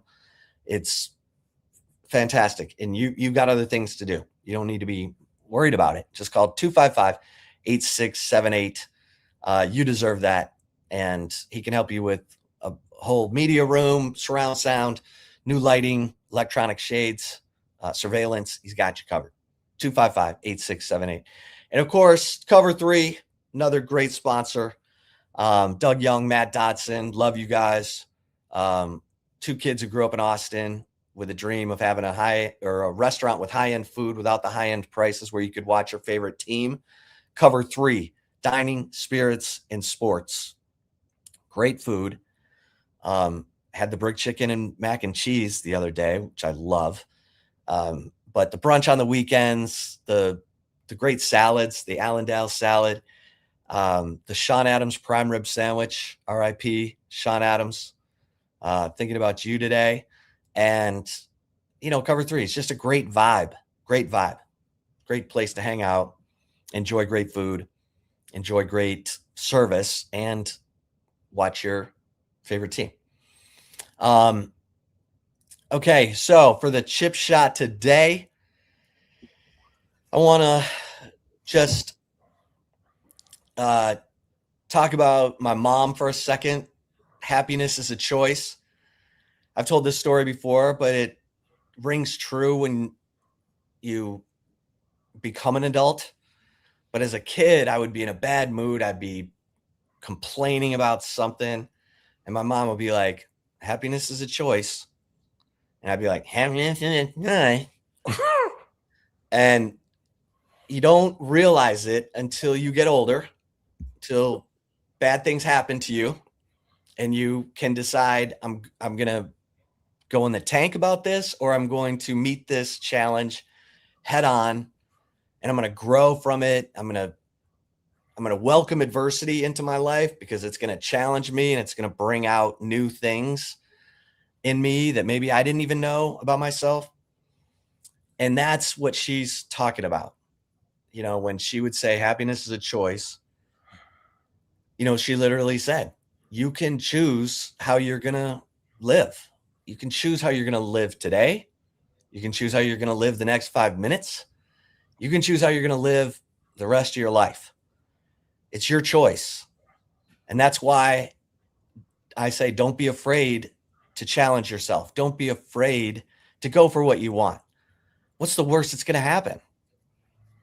You're probably going to learn a whole lot about yourself. You might even discover, gosh, I can do way more than I thought. And I'm totally going to take my life in a new direction. The power of the mind. And you realize it later. And, she always said, bring your good time with you. Bring your good time with you. Don't expect other people to make you happy. Don't expect other people to brighten your day or make the event. You make it. You bring it. You bring the juice. You be the reason that you're having a good time. And I think that is another, especially for parents out there, your kids, if they're acting spoiled, say, my mom always used to say, if you're bored, it's your own fault. You can read a book. You could grab some pencils and draw. You can go outside and run around. And those are the 3 sayings that stick with me to this day. Happiness is a choice. If you're bored, it's your own fault. And bring your good time with you. And I miss my mom every single day. And, I got kids who are, getting my second kid's about to go to college. And there are days I would love to just sit down with Judy Brown and chop it up about everything. But I listen for her because I do believe that, she lives through me. And I just want to thank everybody who's ever said thank you for sharing that happiness is a choice at the beginning of the show. Because I appreciate you appreciating my mom, the immortal Judy Brown. Judy Brown. Beautiful, man. Beautiful. R.I.P. Judy Brown. All right. All right. Appreciate you, man. Love you, dog. Love you, dog. For sure. For sure. All right, let's get to the right call. Before that, though, I give a shout out to Covert BK. I want to thank Covert BK for everything. How they've been just 10 toes down this whole time. Talk about it every day. Just how easy the process was being a customer, and there's great people over there holding it down for all of TSU for however many years we've been going. And if you're looking for a car, I highly recommend them, like I have done for these last 3 years. 7 terrific brands to choose from: Ram, Jeep, Dodge, Chrysler, Cadillac, GMC, and Buick. Love our Buick Encore GX. It is the perfect car for my wife and I, and Champ. We love it. It's perfect. And hey, you can be like us. So if you want to, go to covertbk.com, see all the latest specials and inventory. Nobody beats a Covert deal. Not now, not ever. All right, Chip. Right call today. Gotta get to the petty because that's just a must. But before that, though, I want to thank everybody, man. It has been a hell of a ride. It's been a hell of a journey. I've been honored to come on this show and just chop it up and talk my shit and have great guests and great listeners and fans and even haters, man. Y'all know I love the haters.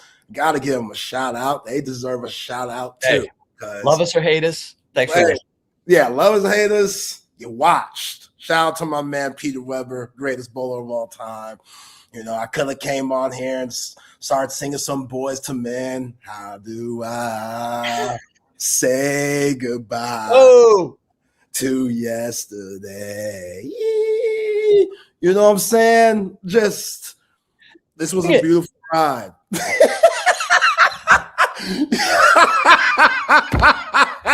You know what I mean? But that's just, y'all let me be myself, man. Y'all let me be myself, and that's all I could ask for. Y'all accepted me, everybody. Again, BK, I love you, bro. Never have any hard feelings, ever. He will always be my brother. Like, what he built, something to be proud of. I'm proud of it. Everybody that was a part of it, from Wax to Double R, Bucky, guys, Jeff Howe was on with us, Keenan Womack, E. Henry, the Scruggs, man, just legends, Patrick Davis, Matt, we've had a hell of a journey. SEC Unfiltered, Cole Thompson, Chris Phillips. If I'm missing anybody, I'm sorry. But yeah, Steven, the sports fanatic. Yeah, Steven jumping on with us, Sean Redfern jumping on with us. Man, it's been a hell of a journey, and I'm blessed. I'm honored. I'm going to take some time off for sure. I know everybody's wanting to say, what's next, bro? Which I'm flattered that I want to continue to hear me. But, I go to London in a month and stuff. When I get back from the UK, then I could start putting some things together to see what's next. But I'm blessed enough to where I could take some time off. You know what I'm saying? I know. When Zay's done traveling the world, y'all. Yeah, shut your ass up. Yo, your boy's going to be in the Natty next weekend. I'm going to be Cincinnati. You know how I feel about Cincinnati. So, yeah, I got some things to do. Got some, checks to scratch. You dig? So it's just, again, what's your accent? What's your accent in London? You sound like you're from London. Cheerio.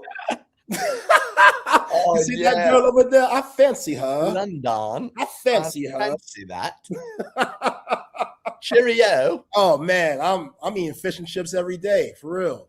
Oh You yeah. know what I mean? But no, all seriousness, again, I'm just couldn't be more honored to do this with y'all. I just been enjoying my day. Chip, I love you, bro.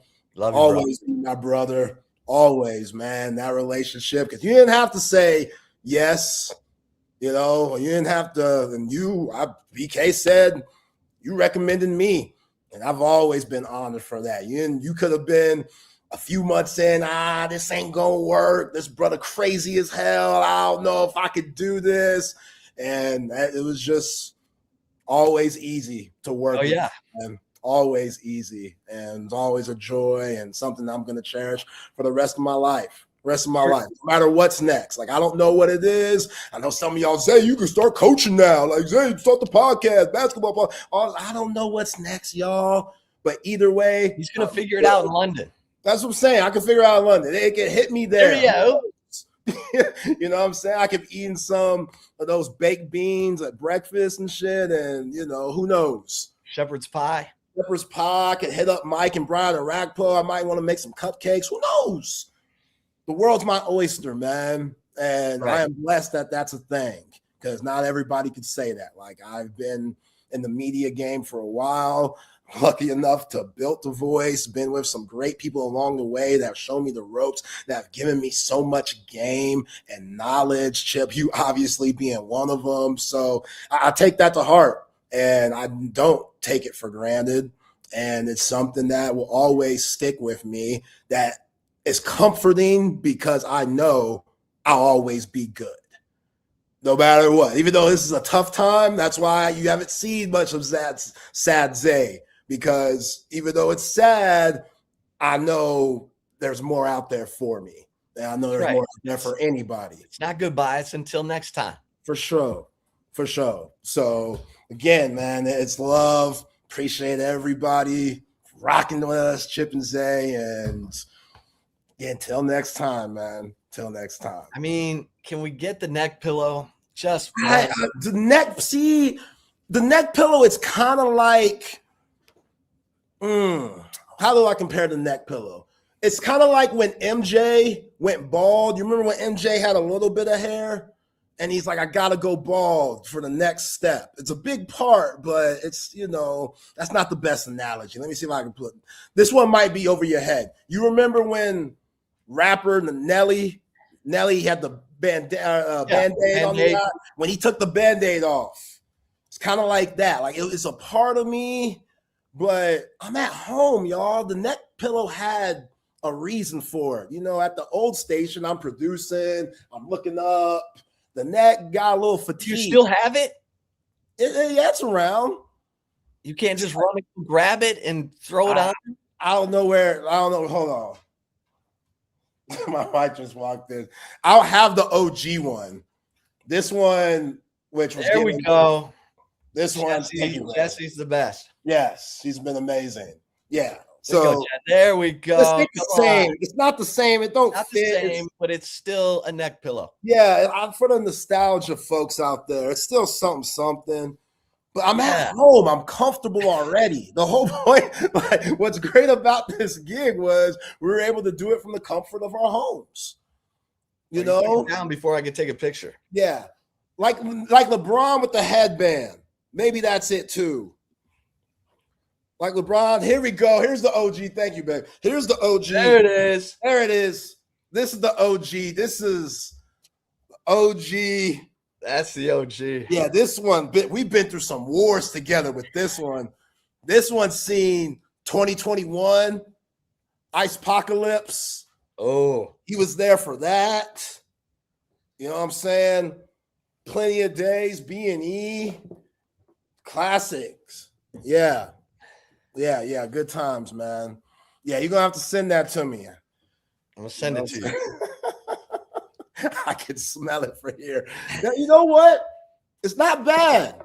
It's not bad? It don't have a stench or nothing. Okay. I mean, I wasn't going to work funky, y'all. Like, right. You know, I wasn't showing up.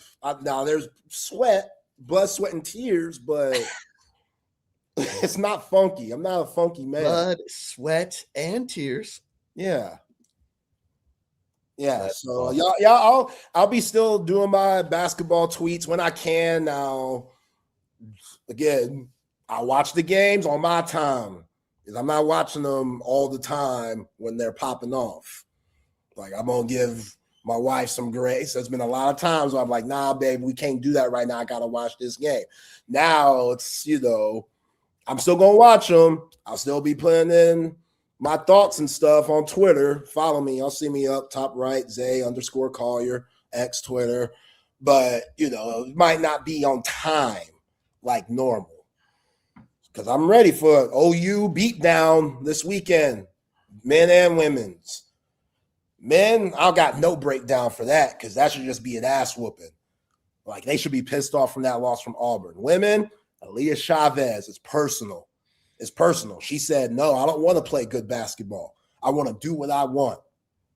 She said, nah, Vic, I ain't trying to press all day. I ain't trying to play full court man.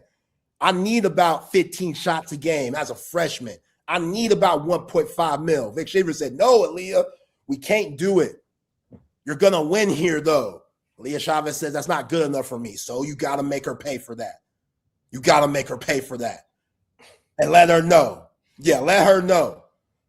Shoot, O'Neal, Shaq's daughter yesterday, she blocked Madison Booker, and she had something to say, which was crazy. This is first quarter, like 6 minutes in.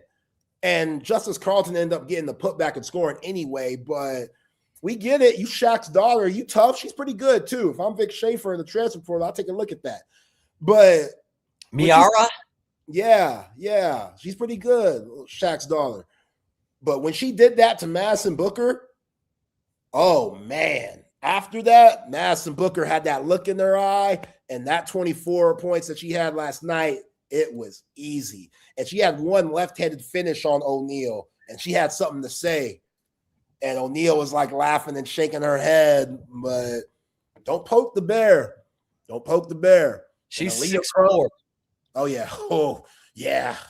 Yeah, she could shoot it. Oh, she's versatile.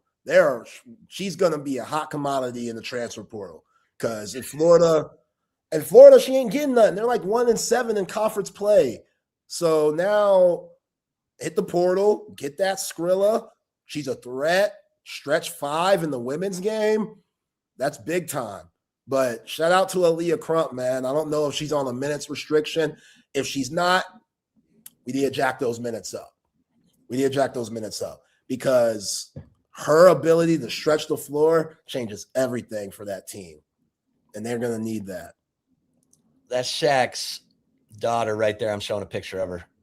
Yeah. I say her name, Malia?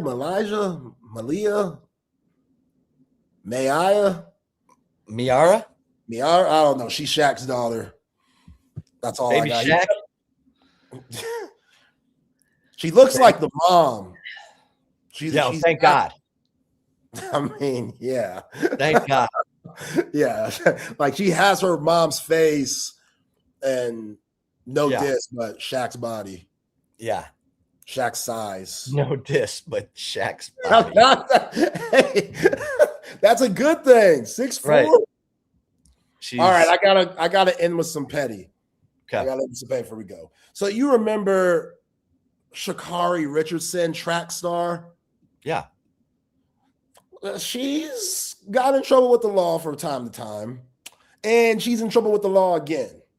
Apparently, she was arrested in Florida for going over 100 on the freeway. And this is her mugshot. No.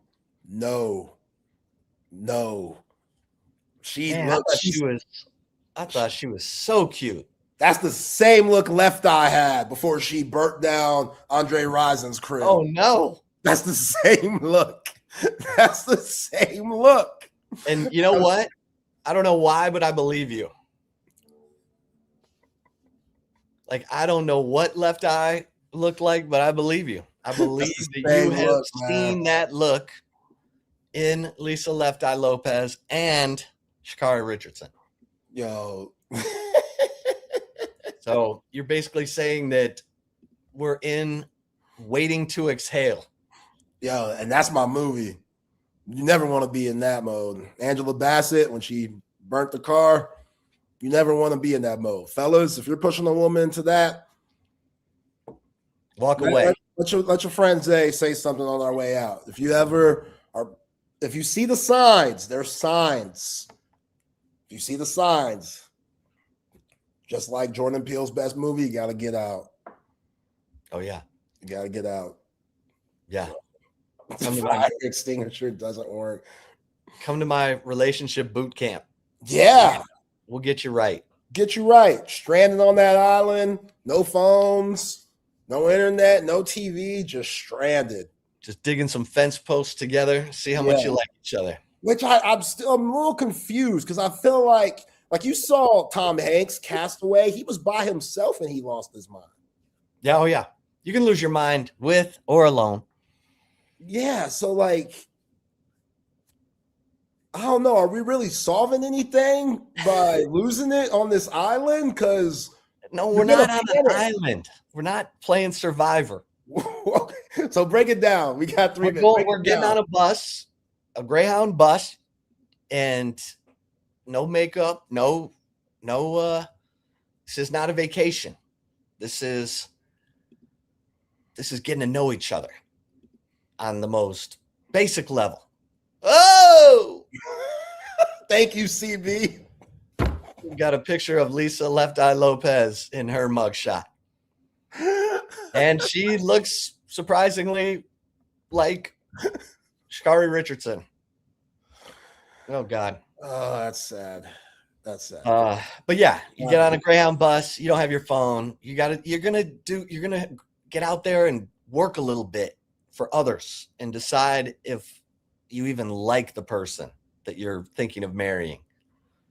We gotta, it's like Chris Rock says, first 3 months, you're dating someone's representative. Once you can get the representative to go away, then you start to find out who you're really in this thing with. So you got to see them at their worst, right? You got to see them get mad. You got to see what makes them mad.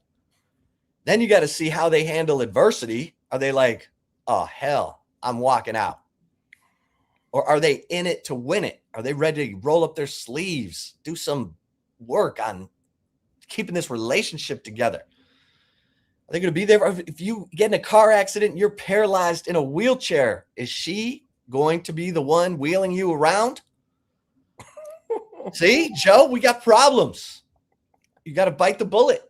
Got to bite the bullet. You got to put your ego aside. You got to get to the soul. You got to get to the soul of the matter. We can't be torn up about ego, about getting on a Greyhound bus and going out to West Texas and digging some fence posts or testing some water wells with no phones. And, y'all have to figure out who's going to be digging the ditch, who's going to be putting that fence post in. It's not for everybody. No, this is game. This is game. You need to write this down. If Steve Harvey can make a book, Think Like a Man, you could do this. I'm in it. That's what I'm going to do. While you're in London and you're sorting out life over shepherd's pie and crumpets. Yeah, when I'm hanging out with David and Victoria Beckham, trying to question why Victoria Beckham. I'll do this, and then when you get back, we'll figure it out. All right, I'm good with that. Yeah, I got to find out why Victoria Beckham was dancing inappropriately on her son at his wedding. I got to find that out. They know in London. They're going to know. Somebody's going to know.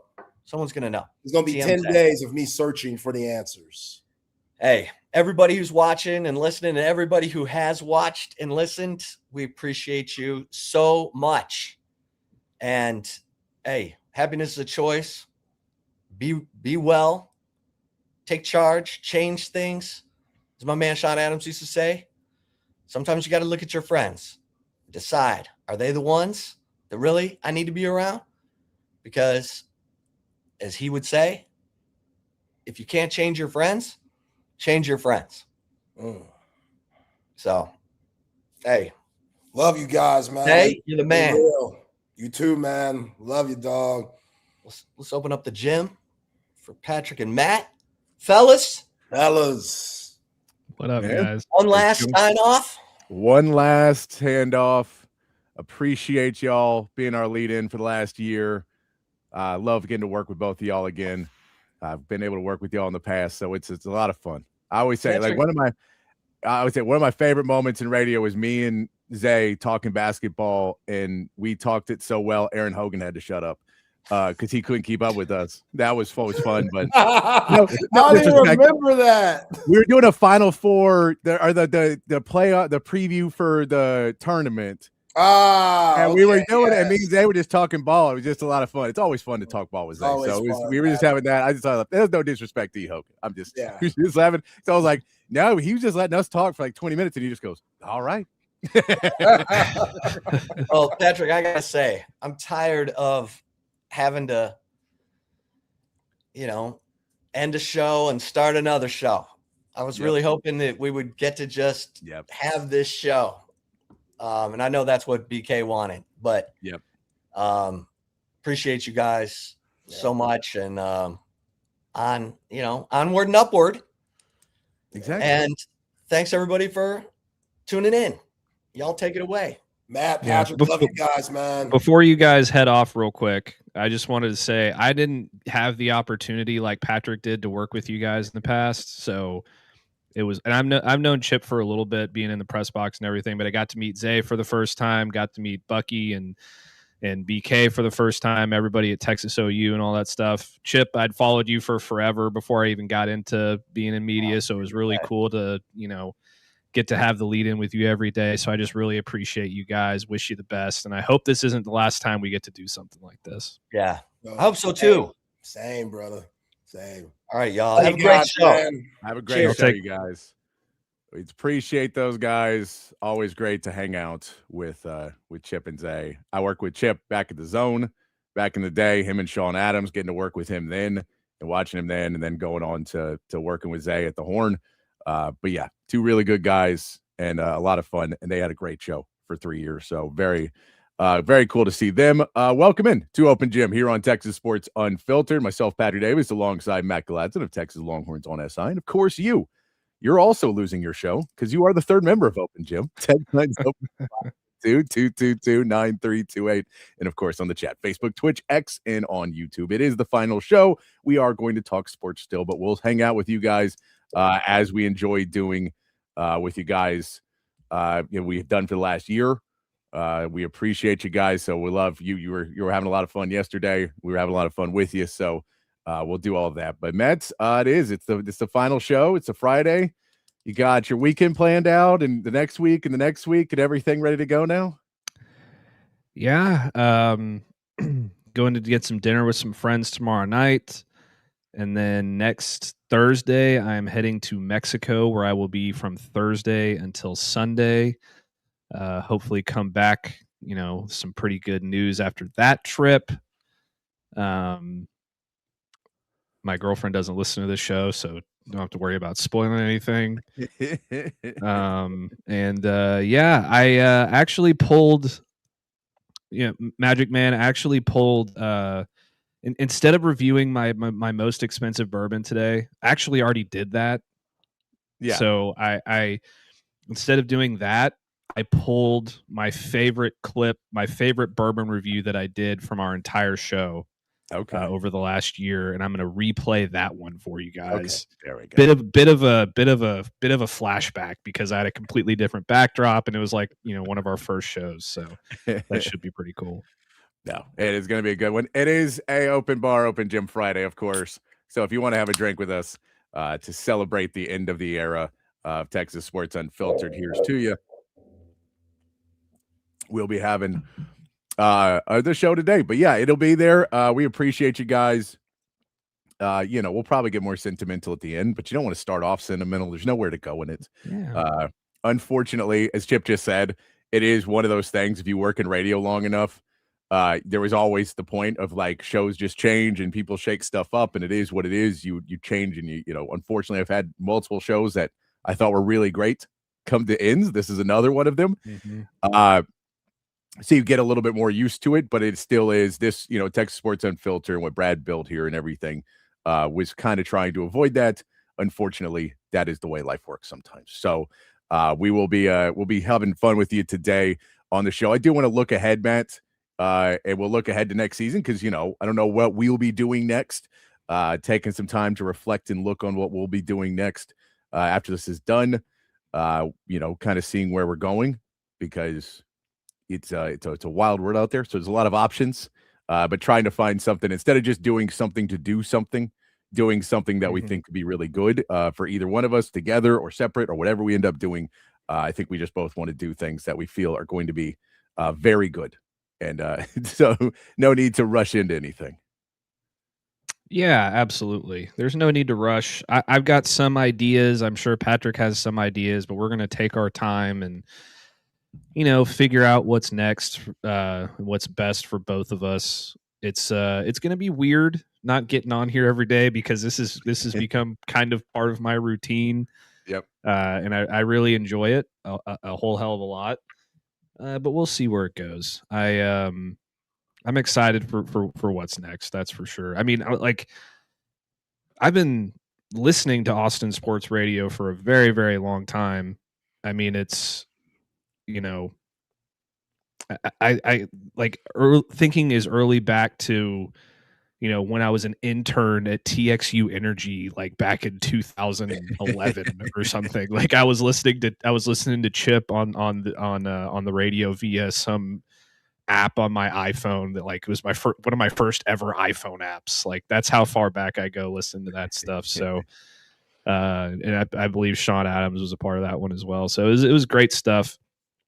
It is an honor though, Patrick, for us to be the maiden voyage, the final show that will be broadcast on TSU. It will be.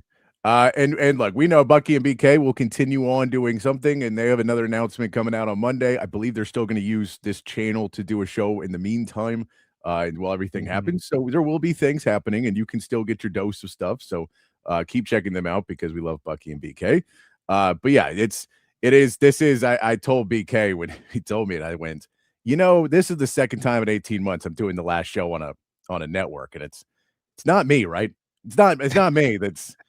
We did Rodcast, and that one ended on the horn, and so it's just like it's not me, right? We're good. We're saying no, not you. It is what it is. So do want to get in the show. If anybody has any bold predictions for the next year of sports, so the rest of 2026, because we're in January, but what could happen with the Longhorns football, basketball, baseball, NBA, NFL, MLB, any bold predictions you want to throw in? I'm going to see if Matt and I have any bold predictions. We'll go ahead and make out before the end of the show to just try and get ahead of it. Just trying to get ahead for Texas football and Texas basketball. Since we won't be here, we had a lot of stuff that we were going to do over the off season. So now we just have to shove it all in to the next hour and 50 minutes. This should be easy, right? Yeah, totally. Do you want to get into of course, I want to look at the depth chart for Texas for next season, where we see they go. They did add another player today in Sterling Burkhalter. We talked about him yesterday. He was on campus. He did officially sign today.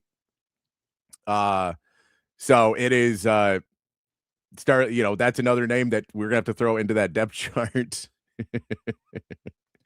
Yes. Babers was a lot of fun. I ran into him yesterday. But yes, it's not what you want to have. It's not what you want to have. And Ball don't lie too. Harge is I still love Harge. I talked to him the other day as well. Great show. That was a ton of fun, that show. But looking forward to the long run schedule next year. We'll do the schedule game too, because I'm curious. Hell yeah. We haven't we'll do the schedule game. We got to make our pick for the Super Bowl, Matt, because out of all of our picks for the entire season, it is 55. I have you have 55 correct picks on the season of football. I have 56. So we are right there. The Super Bowl fee for 2 points. And even though we will not be on, we can make our pick and try and figure out who wins after the entire season of picking very closely. I'm surprised it ended up that close at the end of it. I mean, there was a couple times you ran away with it early. I caught back up, and then I started running away with it, and then it come back down, and it got closed up there. So it worked out a good fit that we evened out at 55 picks and 56 picks. I don't need to say what's on the other side of that.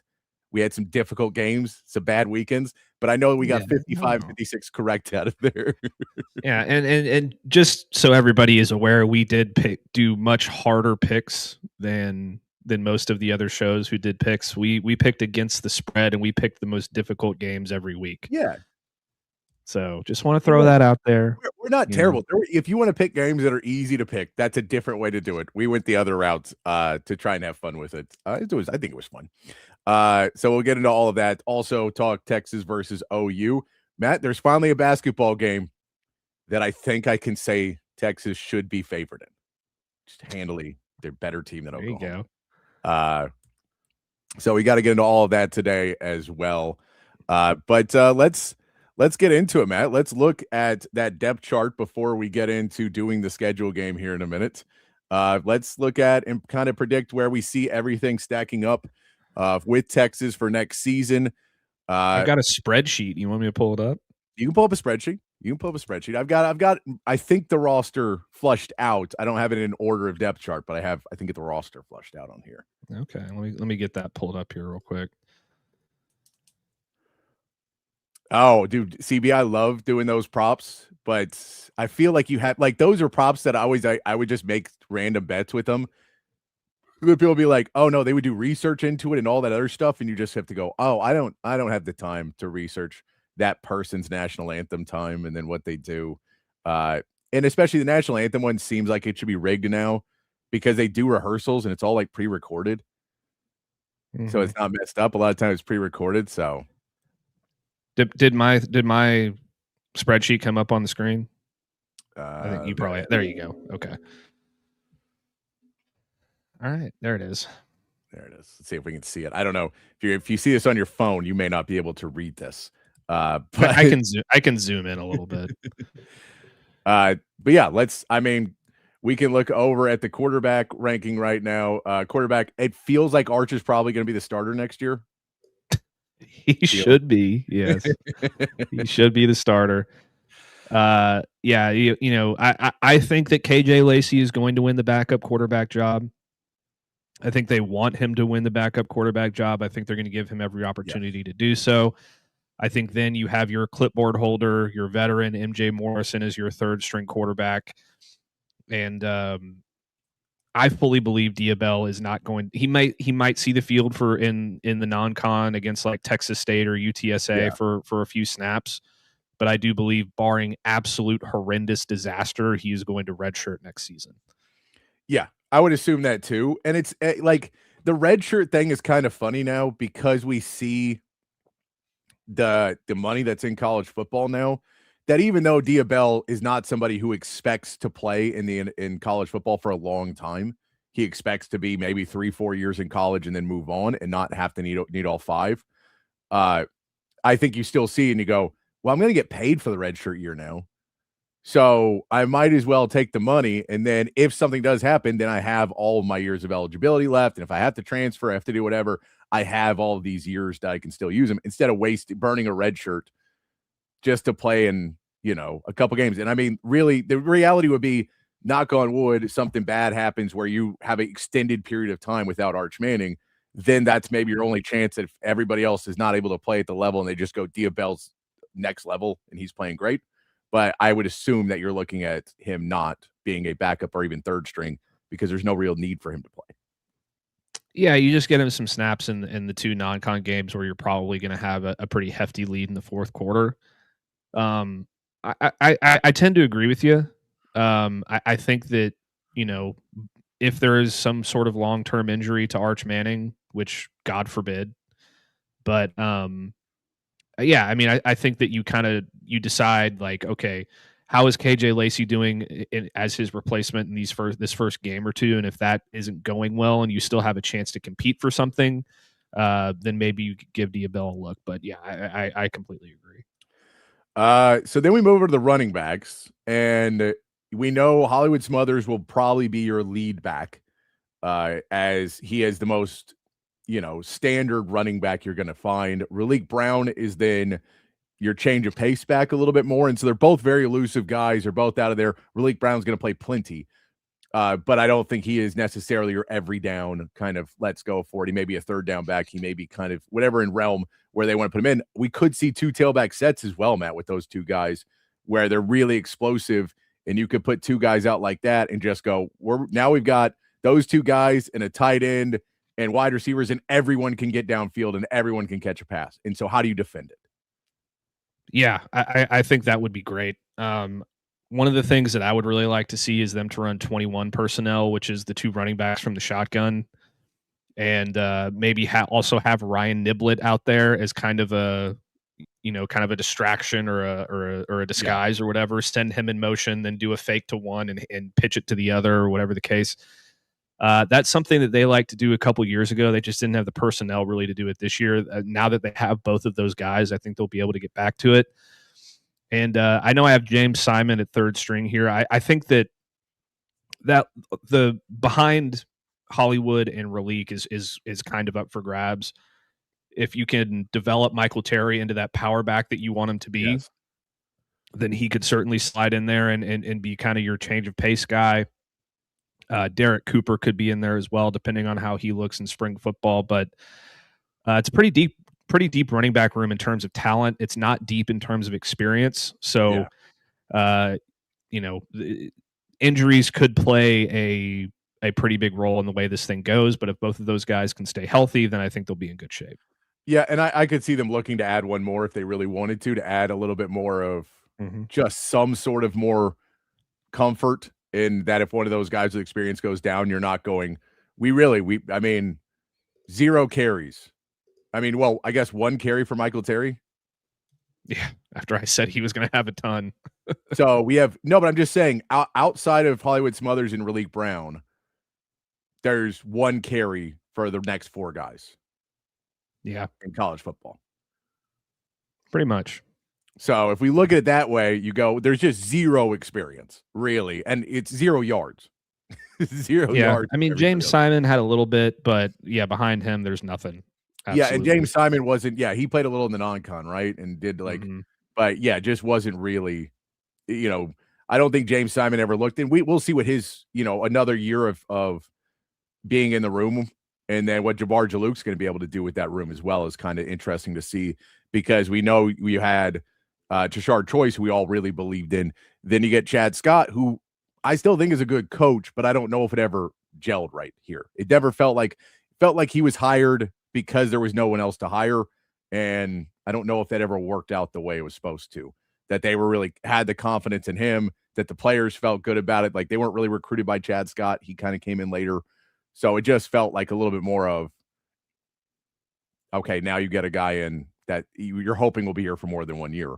And you're trying to build up with Jabbar Jalouk, what he's going to be able to do. Can he get one of those guys to be either be a Simon or a Cooper or a Terry to be that third back that you really love to see Texas have, that you can go Raleek Brown, then you can use Raleek Brown more in that Jaden Blue role and not have to lean on him so much to try and do other things.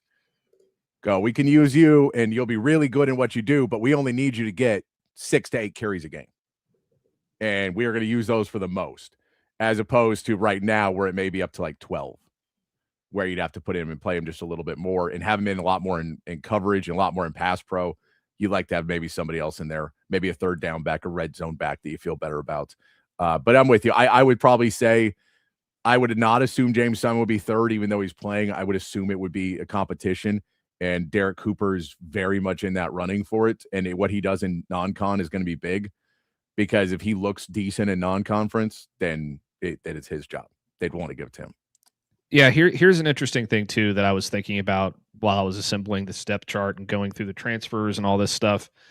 Had they not made any changes at running back and they went back into next year with Trey Wisner and CJ Baxter and Christian Clark, with Derek Cooper coming in, he very well could have ended the season, or at least by mid-season ended up being RB1. That's how good that guy is. So he's got a real opportunity to make some noise next year, even though I have him, down at 5th right now. Looking over at the wide receivers, we do know, again, easily Cam Coleman, Ryan Wingo, and Emmett Mosley are going to be your 3 starting wide receivers. But then you have Dalen McCutcheon and Kalik Lockett coming in as the backup. Sterling Burkhalter will be part of that as well as a backup. And then the question is, Michael Terry and Ryan Niblett, do they stay more in the running back room, more in the wide receiver room? Where does Ryan Niblett fall in? Like, that's still one of the most interesting pieces for me next season is Ryan Niblett. Him staying and not going somewhere else leads me to believe that there's some sort of plan for him. Mm-hmm. Like, whether or not that works and whether or not they stick to it is a different story, but it feels like there's a plan for him. And so whether that is using him more in the wide receiver world, using him as kind of a flex wide receiver running back where you can have him and be in motion and get the ball elsewhere, I'm not quite sure, but those are the guys. But I'm really curious about what he ends up doing, where I think Ryan Niblett, you could say, could be the fourth wide receiver, or he could be completely used in a separate way. But I don't think it's out of the realm of possibility that you try and use Ryan Niblett as your fourth wide receiver. Yeah, he's going to be like your ultimate package guy. Like, you know, what look are you in? What do you want to do? Sending him in motion, doing jet sweeps, putting him in the backfield, like motioning him into the backfield, motioning him out of the backfield, putting him in the slot, all these different things. You could use him in a bunch of different ways. That's why I didn't really know where to put him. I mean, I think he kind of would naturally fit in the slot if you're gonna call him a wide receiver. But you know, your traditional, you know, 3 wide receiver set, I think that, you know, Coleman, Wingo, and Emmett Mosley is well established. That's going to be the starting group. And then Burkhalter, Kalik Lockett, and Dalen McCutcheon kind of feels like the combination that I would go with as the second team. And then another really interesting thing here is where does Jermaine Bishop make his push to get playing time, because you know they're going to want to get him involved in some way, shape, or form because he's an instant highlight reel. So is that at the Z spot? Is that more in the slot? Does he overtake Dalen McCutcheon as your number 2 slot man? There's a whole bunch of different ways that you could utilize him. And I think that Michael Terry could also get some looks at wide receiver as well. I want them to pick a position for him so that he can grow into that position and develop. But if they haven't figured that out yet, they could just use him as a 6'3", 230-pound Ryan Niblett, you know? Yeah. So there's a bunch of different ways you could look at it, but I think that those first 6 are pretty locked in as of right now. We'll kind of have to see what develops in spring football, who separates themselves, who takes a step forward, and those kinds of things. Yeah, and I would expect Chris Stewart and Cohen Brown to both be redshirted, would be my guess. Yeah, I didn't even put Cohen Brown on the depth chart on either side of the ball because I don't know which side of the ball he's going to play on. He could play corner or he can play receiver. So he's going to be a redshirt candidate for sure this year. He's a good player, really explosive, really fast, but I just don't know where I would put him at this moment. Then we tight ends, another interesting one. We know Michael Masunis is pretty much the most secure, really good pickup, but he's not necessarily your every down tight end. He is your 2 tight end package guy. Mm-hmm. He is that personnel, which, you know, he is going to be on basically every one of those plays he will be in on. And then he's going to play some just regular tight end as well. And then the question is, how much does Nick Townsend, Emery Winston, those guys really step up? And, you know, I believe we all think it's going to be Nick Townsend. You don't always know, though. And whether, you know, in is there a competition? Does Winston push Townsend? Did Winston push to get playing time as well? Because I know a lot of people were really high on him last year. It feels like Nick Townsend's got the, you know, he's on the inside lane right now. He's got the running, he's got the position to be the guy that you really, again, make Sark's offense work the way you want it to. Yeah, I think that it's the number 1 tight end job is kind of Nick Townsend's to lose. But they're much more well equipped to run the 12 personnel now with Michael Masunis on the roster. And I think you're going to see a lot more success there. Because one of the issues with that last year was, you know, the second tight end was not an adept blocking tight end that they could rely on to set an edge. And he is certainly that. So they'll be much more successful in that way. But I mean, I hope there ends up being a competition and Amari Winston pushes Nick Townsend to be better. That's how you get better at the position. Yeah. And it could happen. But I still believe when it's all said and done, Nick Townsend is going to be one of those guys that we look at 2 or 3 years from now, like, holy cow, this guy's a superstar. Yeah. No, that's what I'm hoping for. because that'll be huge, because it was one of those pieces that this season just wasn't there, even with Jack injuries. It just wasn't there. And it's, that's an issue what you have. Across the offensive line, we know Gooseby starting at left tackle. The question now is where do they put Baker and Seymour? We assume Baker is going to be moving into guard because he did have a really good end of his season, so you expect him to still be in that starting lineup. Also, him coming back and not hitting the transfer portal, knowing that, Siani, that they were looking for other people, would lead you to believe that he will move in. He could be left guard. He could be right guard. Lawrence Seymour, who they just brought in, pending his eligibility waiver, will be at left guard or right guard. Those will be your two interior linemen, with Connor Robertson at center, and then Melvin Siani, the transfer in, is going to be that starting right tackle. You do look at a guy like Andre Kojo, and when he gets healthy, where does he slot into this? Is he somebody that is, after the season, fighting to be a starter next year? Depending on what Baker does as well. Do you keep Baker at guard possibly and then move Kojo up after a year? But this is the year you feel pretty good about it. The depth is a little bit different, that, once you have an injury, if you have an injury to a tackle, then you assume Baker just moves right back out to tackle again. And then you bring in another guard. There's just not a ton of depth at any position. I think center is probably your least depth whatsoever. That if you have to have somebody in, I know Lawrence Seymour has played a few games at center before. You have Jackson Christian. You have a couple guys that you feel could be centers for you. But I don't know if there's any real faith in the depth of center, that if there is someone still available in the portal that can play center with any experience, they might try and take a look and just bring in somebody to go, we just need to have a backup plan. I think you're not going to start, but you want to come to Texas. We're not trying to find a world beater. We're just trying to find somebody that, if Jackson Christian isn't ready to go, and Sikorsky and Seymour, none of them are really playing center at a high level, that we have someone we feel can just come in and not be bad. Yeah, and this is obviously the most interesting position in their position group, and one that everybody kind of wants to get figured out sooner than later, because there's a lot of anxiety around it. The two things that or the three things that are certain are Trevor Gooseby left tackle, Melvin Siani right tackle, and Connor Robertson center. I think we can all agree that is 100% the way it's going to look at those three positions. I think personally that they are going to want to slot Brandon Baker in for left guard, because it will make an easier transition for him to left tackle next year, or I guess 2027, when he eventually takes over as your starting left tackle after Trevor Gooseby goes to the NFL. I think that Lawrence Seymour is versatile enough where he can play on the right side. And then the depth is where it gets incredibly interesting, because if Gooseby has to miss some time, you probably have to kick Baker out to left tackle. Then you can play Dylan Sikorsky at left guard.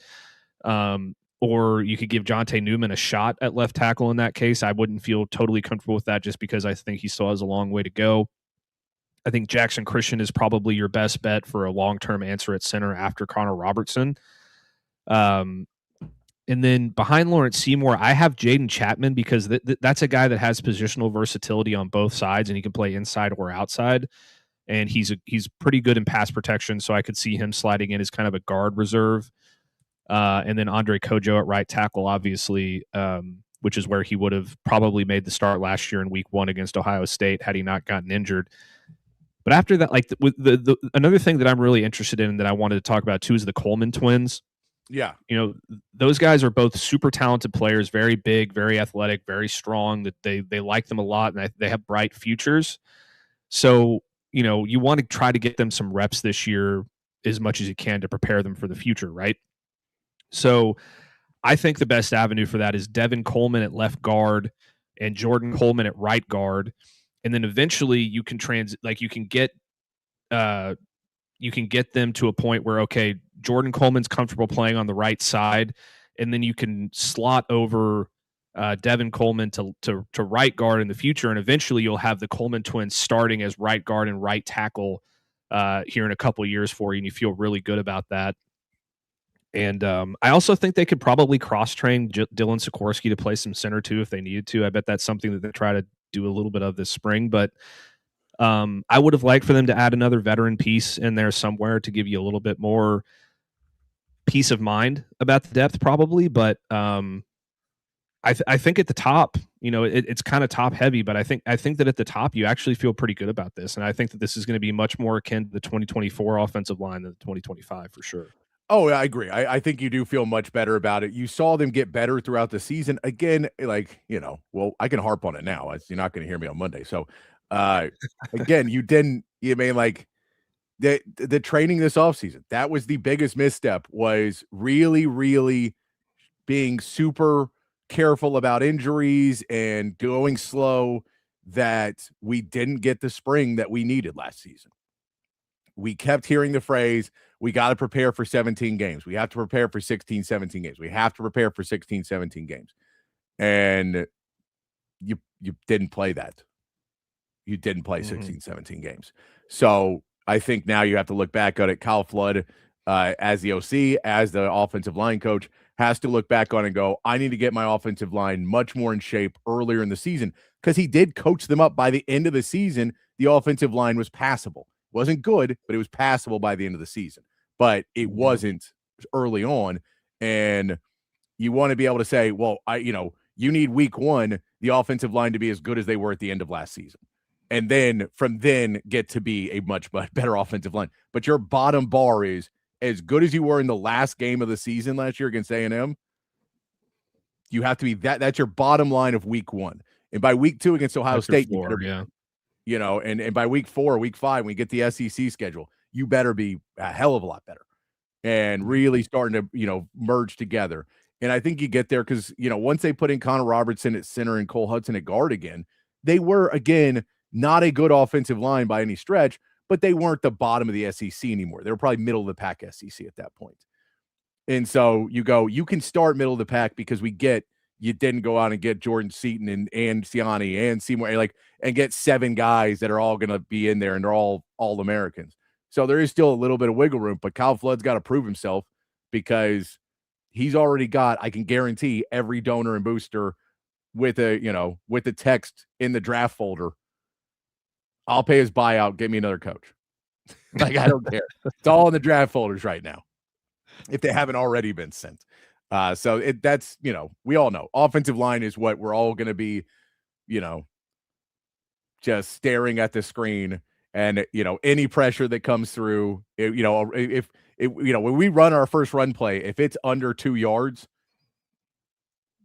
people are going to start freaking out. I mean, one play. And we'll see people like, oh no, not again. So that's the piece. You got to be ready early on to get something going. Looking at the defensive side of the ball, that defensive line where we start off is really the impressive area of that defensive line. Colin Simmons is clearly the guy. I do think there's a piece with Lance Jackson. He is clearly your starter. He's there. He had a good season last year. I don't know if there's the excitement level for Lance Jackson as some of the other guys coming back, like the Hero Canoe, Alex January, Ian Gaffard, all those guys. It feels, and Zion Williams is even that. Sharma is a bit of that. I think Justice Terry is the excitement factor in that room. That maybe that's the one that everyone kind of looks at. Richard Wesley is even a guy that's a little bit more the excitement factor in that room. I think Lance Jackson, though, is a perfect guy to put over there to just go, if you do exactly what you're supposed to do and what the plays are called and what Coach Muschamp says, Coach Boom says to do, you'll have a really good season, and we can put the other guys in. And if they steal the job from you, fine. But I think he's going to be completely good at what he does, and he doesn't have to be great, because Ethan Burke wasn't necessarily great, but he had those huge moments. And that's all Lance Jackson really needs to do to make that offensive line work, or defensive line work. Yeah, I mean, as a true freshman, I thought he played very well. There's a lot of people out there who didn't hear his name enough this year, and I totally understand it. But in terms of what this guy is capable of, his profile, his tools, everything that he has in his repertoire, his size, athleticism, his strength. This is a guy that has top 10 NFL draft aspirations by the time he leaves Austin. He needs some time to get there. And I think that he's a natural fit for your bigger defensive end on the other side of Colin Simmons. I think he's going to fit in great. And I think he's probably going to be one of the breakout players on this defense next year. And he's going to have to, hold off Justice Terry to win that starting spot probably, because Justice Terry's not going to go away easy. But, you're going to have a very good rotation there between those two guys. And you've got depth behind them with Zena Zulu and Richard Wesley and Jamarian Carlton. Like that's that position right there, that big edge setting defensive end. Yes. Is it's probably the deepest position on your roster right now. And that's saying something, because it's also a pretty young room. Very, very, very excited about that room.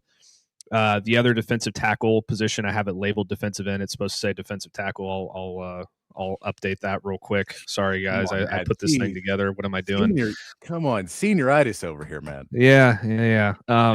But Hero Canoe, Alex January, you could put Justice Terry there as well when you need him. Marad Watson, Myron Charles, James Johnson, another incredibly deep room that you feel really good about, that has a lot of youth in it as well.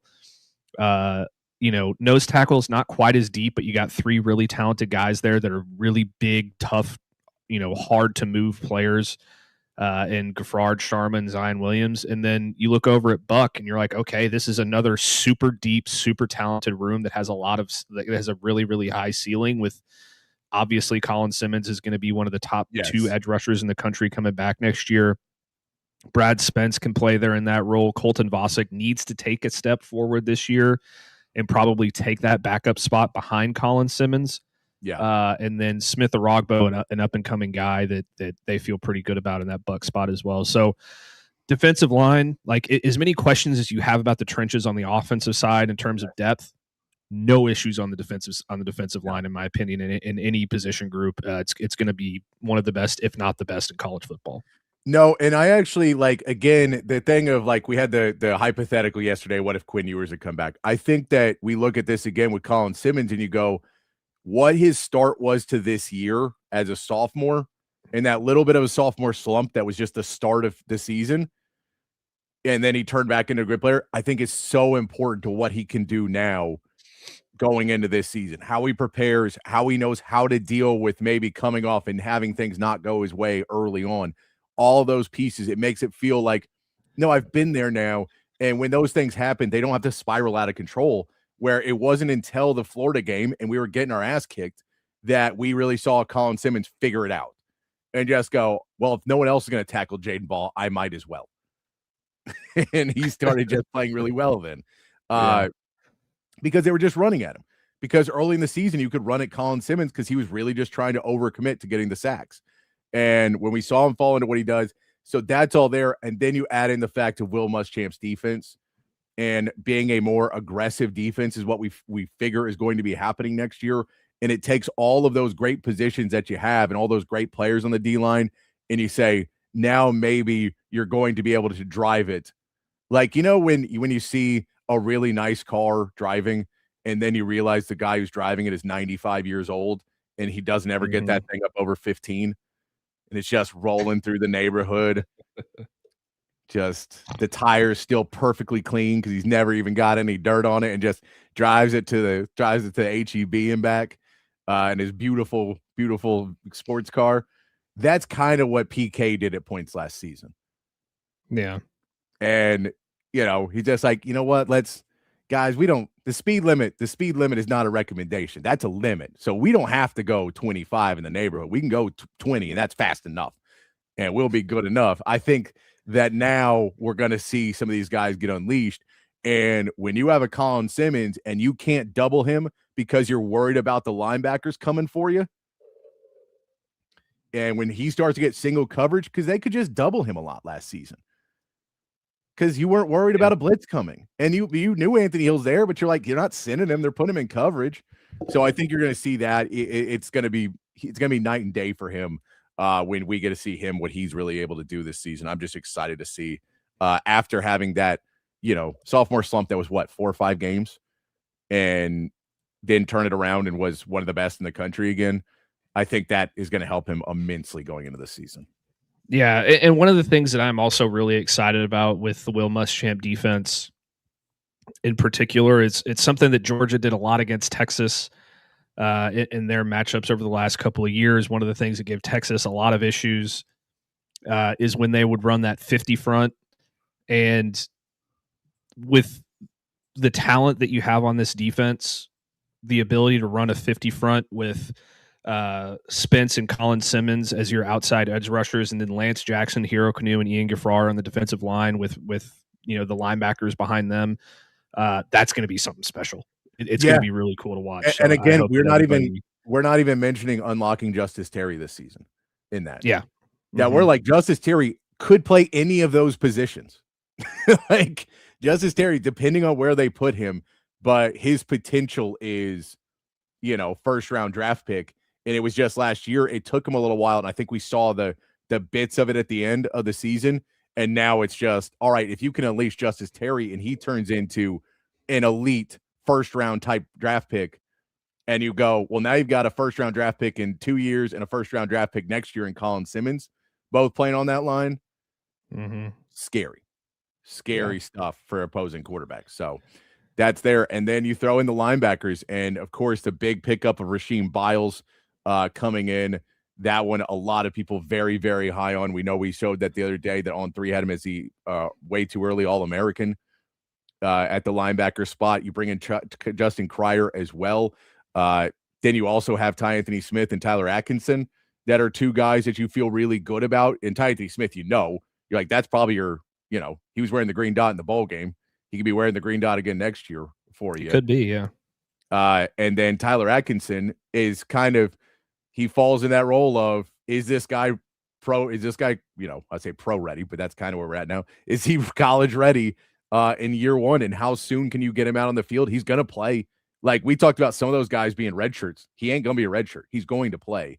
The question is, how much can he play? And as the season goes on, is he earning more and more of a role and becoming someone that you can't leave on the bench? Or is he someone that you're like, okay, next year is going to be a great year? Yeah, I mean, he's the next Roquan Smith, so it's going to be really hard to keep him off the field. That's for sure. The linebacker group is really interesting to me because it's thin, but it's really talented at the top, kind of like the offensive line in a sense. I think it has a higher ceiling than the offensive line, though, because there's a couple different ways you could attack it. You could have Justin Cryer as your starting Mike with Rasheem Biles at will. I think that there's a very good chance that Ty Anthony Smith could move over to Mike linebacker, just considering, he wore the green dot against Michigan, and he knows the defense really well. He need to put on a little bit of weight, in my opinion, in order to fill that role, but he's got all offseason to do that, so we'll see how it goes. And I do think there will be a lot of Justin Cryer and Tyler Atkinson on the field, Rasheem Biles and Tyler Atkinson on the field together. What am I saying? Rasheem Biles and Anthony Smith on on the field together. That's a very dynamic, fast, hard-hitting tandem that they could put out there that could end up being the package that you use at linebacker most often. And that's, that just all dependent on what, Will Muschamp decides to do with those guys. He knows what he's doing. And then over at Sam, Brad Spence can play that role. Kosi Okpala can play that role. That's more of a, the strong side linebacker that can set an edge or rush the passer. And both of those guys are going to be able to thrive in that role. Kosi Okpala is going to be a bit more of a long-term project, though. He's a true freshman. So you hope that he doesn't have to see the field too much.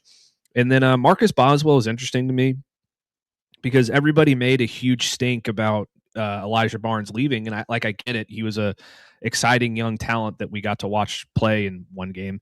And, Marcus Boswell is not that far off in terms of his production from what Elijah Barnes has. So he's kind of just filling that void. And I think that he has a chance to develop into a pretty good linebacker. So, and really surprise some people. So it's a good room. It's a really good room. Yeah, it is. No, yeah, I'm excited to see all those guys. And yeah, Brad Spence, again, we're hoping that Colton Vosick finally takes it, finally it clicks. Because if it clicks for Colton Vosick, then Brad Spence can focus more on the linebacker role.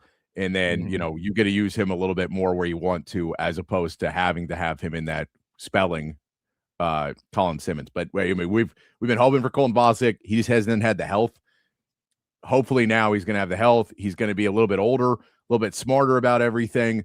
be able to get in there. You know, it's sometimes with college kids, and I mean, it's pro kids too, but it's that when does the light bulb go off of how much you have to work to be the guy? Because for a guy like Colton Bosick, he works very hard, but he's naturally gifted to be a great athlete and a great player at a high school level. And then you get to college and you can still play well, but you're not elite. And that step to get elite is the not sleeping, getting up, or going to bed early so you can get up early and do a separate workout before you do your real workout. And, you're doing all this stuff. And like, that's the stuff that sometimes you got to do. And I think he's got all that in him. It's just, when does that click to, this is how you do it to be healthy? I mean, Jay Witt's a perfect example, right? Of a guy who was so talented and we could never get healthy and be healthy long enough to really reach the potential of what we thought Jordan Whittington could be. And finally, he went from trying to be the strongest guy in the room and be a bodybuilder, because his brother was a bodybuilder and he wanted to be that, to putting on a little bit more healthy weight, doing workouts that are not as fun, where you're not getting the endorphin release that you get from lifting weights. But he did yoga and stuff like that to get more flexibility and make his body a little bit more resilient. And now he's still being he's a part of a really good Rams team. And it's a big part in the NFL. And so you just see that click of when it finally hit of like, oh, you're just working yourself into the ground, but you're not doing it the right way. You're killing yourself trying to get this body and get everything because you think it'll make you there, but you can't get through it. And for Bosick, it's like, when does he get where it just all of a sudden everything falls into place and we get to see him play a full season and be there? I'm hoping that's this year, because then you get to see Brad Spence move over because he's got all the tools and all the ability. It's just been able to stay on the field and stay in the gym and stay in practice, and get better and develop. Yeah, no, absolutely. And Rodney, to answer your question, I said a few minutes ago, he's the next Roquan Smith. People think he has an incredibly high ceiling and that he's a first-round NFL draft pick whenever he gets to the NFL. Obviously, that's a lot of projection at the college level, and it may not end up that way, but there's a very, very high likelihood that he ends up being a very special player in Austin. And Joseph, we'll address that more a little bit in the second half of the show. But yeah, there will be something different down the road. We're not sure what it is yet, but we'll talk more about that later. Stay tuned to everything and on social medias, and we'll keep figuring it out. And yeah, CB, it's the will Bosick ever be healthy is a question, but that's what I say. CB, as well, it's that Jay Witt was the same question about Jordan Whittington. Mm-hmm. That was a guy every year. You're like, he could be so good for us, but he just never got help. And then he finally started to get there. So that's the one. Is I hope they have a really good support staff and all those guys to get him there. You just have to listen sometimes. That's the hard part for sure, is when you're 19, 20, 21 years old and someone's going, well, for your own good, you should do yoga. And you go, no. Hey, I'll tell you this. I had a lot of lower back issues a couple years ago, and I started doing yoga. Oh, it's great. It's fantastic. It's phenomenal. No, again, I started doing it in my 30s, and it was like, oh, this is amazing. It makes you feel so much better. It's just brutal. But I do the DDP yoga. The Diamond Dallas Page, the former wrestler, does it. And so it's not so much of the like spiritual and eye-opening, and this is breathing. It's just like workout, do touchdown. It's much more of that. But no, but that's what I'm saying, is like, you have to learn how to do those other workouts. I can assume, I can believe, I'll say, that someone around there is helping him try and figure out his body and what he can do. Looking at that secondary there, Matt, this is the one that I think we have the least idea of what's actually going to happen in the secondary. I think most other places we have a pretty good idea, but where they go with Bo Masco, where they go with Grayson Littleton, where they go with, where does Kobe Black, Warren Robertson, Wardell Mack, where do they all fit in to that lineup as much? Do you move one of these safeties down into the quarterback room, bringing in Will Muschamp, who is a secondary guy, bringing back like Gideon? I think that room could look completely different. Like we know the players that are going to be there, but we don't necessarily know where all these guys are going to be, right? because Grayson Littleton could be on the outside. They could keep him at star. Bo Masco could slide over into that. You could move those different, the wideouts, the DBs on the outside. Who's going to play, the boundary? I think they're all possibilities, and it's kind of more of an open competition. That I think you're right. Your starting 3 DBs are going to be Grayson Littleton, Bo Masco, and Cade Phillips, but I'm not sure where. Yeah, I mean, there's a bunch of different things that they could do here. I think that Grayson Littleton is a pretty good fit for what Will Muschamp likes out of the star position. I think Bo Masco is going to be penciled in as a starter because he was one of the best corners in the Big Ten last year, and he's going to be the veteran in the room despite being the new guy in the room, if that makes sense. So that'll be pretty interesting to watch. I think it's going to be a battle with Cade Phillips and Kobe Black at the other corner spot, or Warren Roberson could be your other starting corner. One of those 3 guys will probably end up being a starter. My money is on Cade Phillips just because of the way he closed out last year. So it'll be interesting to watch. If they move Grayson Littleton outside to your other corner spot, they could move Wardell Mack to your starting star position, which would be really interesting. But the young talent in that room is really exciting. So they'll find the right combination. The important thing here, at least I think, is that these guys all have the tools that Will Muschamp really likes out of a corner: the ability to play press man coverage and be physical, and run down the field with wide receivers. That wasn't as valued, I don't think, in the PK system. And I think that they're going to be much better suited for what Will Muschamp's going to ask them to do in the secondary. Yeah, no, I'm with you. I'm with you on that one. I like the bold prediction here in the chat. Oh, go ahead. Yeah, go ahead. Okay, the bold prediction here in the chat, I do love. The prediction for next season: Texas is a top 5 rushing team in the country due to the receivers they have in the development of the deep passing game, that they will be able to run the ball that much better. I would say that would be lofty for me to be a top 5. I think they could be a top rushing team in the SEC. Yeah. I could go with like top 3 in the SEC. Top 5 in the country, because there's just teams that all they do is run. And I think like you have to have a running quarterback to be a top 5 rushing team. And I don't think they're going to run Arch the amount that you have to run him to make it like option team stuff. Yeah, you have to deploy Arch like you do Haynes King, and I don't think they want to do that. Yeah, I don't want to do it. But I like the prediction. I like it, Jose. Yeah. I'm a fan of it. Hey, that's bold. That's bold. Another really interesting name that I want people to keep an eye on next year at star, by the way, at least I think he's probably going to end up playing a star, is Yaheem Riley. He's an Austin kid. I love him. He is probably my favorite player that they signed in the recruiting class on the defensive side. Nice. Just really natural, physical, great instincts, all the things that you want out of a defensive back. I think he is going to be special, and he's going to be the dark horse of this class. So watch out for him for sure. I love it. Over at the safety, you have a lot of talent in that safety room as well, Matt. A lot of talent. We know Jelani McDonald is your veteran coming back that has really got to kind of lead this unit a little bit more.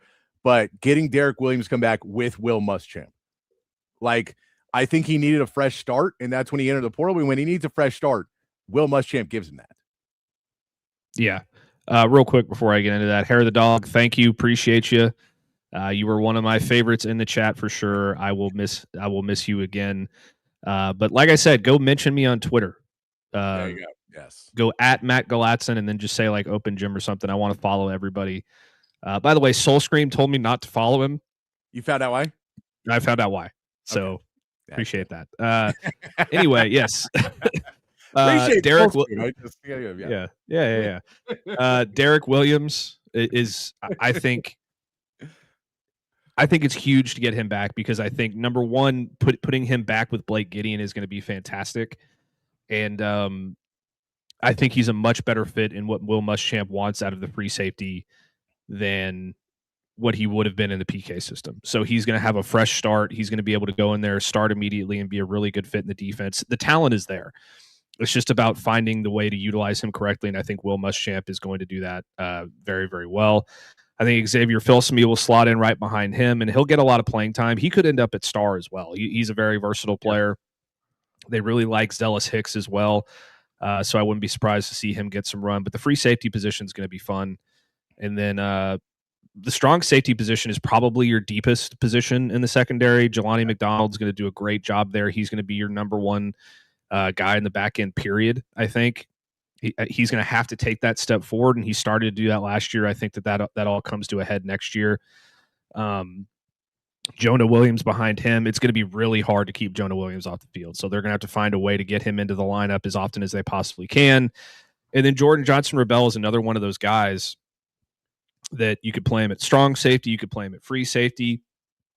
You could play him at star.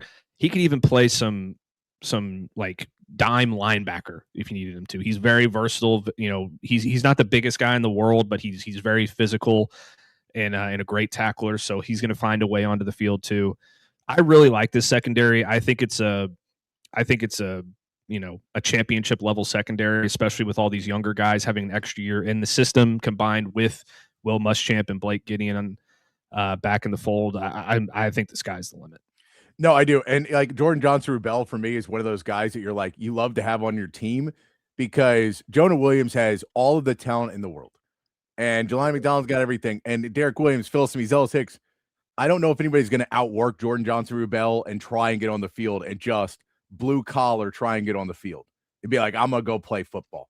And so he's going to be another guy that you just look at and go, you can't leave him on the bench. So he's going to play. They're going to rotate. I don't know how much. We know that PK and Sark had a plan that was a lot of rotation. Again, trying to have the long season. You rotate a lot, and you shore it up a little bit as you get later in the season, right? You find the guys who are playing best, they play more as you get later. But earlier in the season, you play a lot of guys, and you rotate a lot. To do that, you have to be able to have a second row of guys, which Texas does, and even third rows in the safety position, that you feel comfortable putting on the field. And I don't feel good if Wardell Mack, Warren Robinson, and Kobe Black were my three starters, all three of them all the time. But as backups, that's a really good line of backups that can rotate in. And you don't have to have all three of them out on the field at the same time, but you can rotate those guys in and you feel better about what their potential is going forward. You feel good about putting them out there in certain situations. And then in the safety room, when you could say Filsamy and Jonah Williams are your backups, you feel really good about it. And if your third string is Zealous Hicks and Jordan Johnson-Rebel, there's plenty of teams that would be the starter for. Those guys could start on. Yeah, there's half the teams in the SEC, their starters would be Zealous Hicks and Jordan Johnson-Rebel. Yeah. So very, very deep room. That's what, by my count, 3 5-star guys, and then Jelani McDonald probably should have been a 5-star if the recruiting services knew what they were doing. Another interesting name in there, by the way, is Jonathan Cunningham. He's a linebacker coming in. He could play safety. They've also worked. I think they're also might work him out at the star a little bit this spring. Another versatile guy. So there's so much talent in the secondary, man. It's going to be really good. And real quick, we're going to get back to the chat in just 1 second, but we will mention the special teams as well because you have to mention them. And I'm just going to make Matt say all their names. Thank you. I've heard the kick and punt return is pretty good. Yeah. Ryan Niblett has heard he's pretty good. Yeah, he's pretty good. He'll be your kick returner and your punt returner. In the Michigan game, Michael Terry was back there with him returning kicks, so I wonder if that's why I put it that way. I wonder if that's going to be their plan going forward. Jermaine Bishop could probably get involved in the return game. He's that type of player, so I wouldn't be surprised to see him as a reserve in that role. Gianni Spedic is going to be your kicker from Memphis. Solid kicker, should give you a little bit more power in the leg than you had with Mason Shipley. I don't think he's quite as accurate, but I think it's still, you're going to feel pretty good if you have to kick a 50-yard field goal. And then Max Chimento, I think is how you pronounce it. I'm probably really wrong about that, but that's fine. Good punter. He had better numbers than what you had last year, so that's probably an upgrade. Trey Dubach is your long snapper. You always love a good long snapper. My brother was a long snapper in high school, so I've got a little bit of a soft spot for that position. And then you got 3 freshmen behind him, so you hope none of them get injured. I don't know, but I like the name Trot O'Neill. I'm a fan of Trot O'Neill as a name. Yeah. It's Love a that name. solid football name, Trot O'Neill. So is Mikey Bukowskis. Bukowskis is another one. Yeah, that falls in with Sikorsky. Yeah. Throw it in. Going back here on the chat real quick. We'll pull this off and get to your chat real quick. Johnny Jackson, I do think Sark probably moves Terry to the halfback position just because there's not like a set amount of depth at that room. You also going forward, you're probably have to get somebody else in the portal next year, but you're hoping that Cooper's the guy, but you don't know who's behind him at this point. I just don't know. I don't know where the spot is for him in the wide receiver room, and I do know where it is in the running back room. So I would assume that you would put him there and keep him there. I mean, he's there. He was there already. He lined up at, a snap at it in the bowl game. So I think just keep him there. Well, I think what Johnny's referring to is an H back, which is different from a running back. It's kind of a hybrid of a tight end and fullback. Kind of similar to the way that they used who was their fourth or whatever tight end in 24. The dude with the dreadlocks. Juan Davis. Yeah, Juan Davis. He was kind of more of an H back than a tight end. That kind of a deal where you can line him up in the backfield and send him out and do some different things with him. They could. Yeah, it's a possibility. He could play anywhere on the offense except for center. But I think for Michael Terry, the big one's going to be Jabbar Jalouk and Springwell.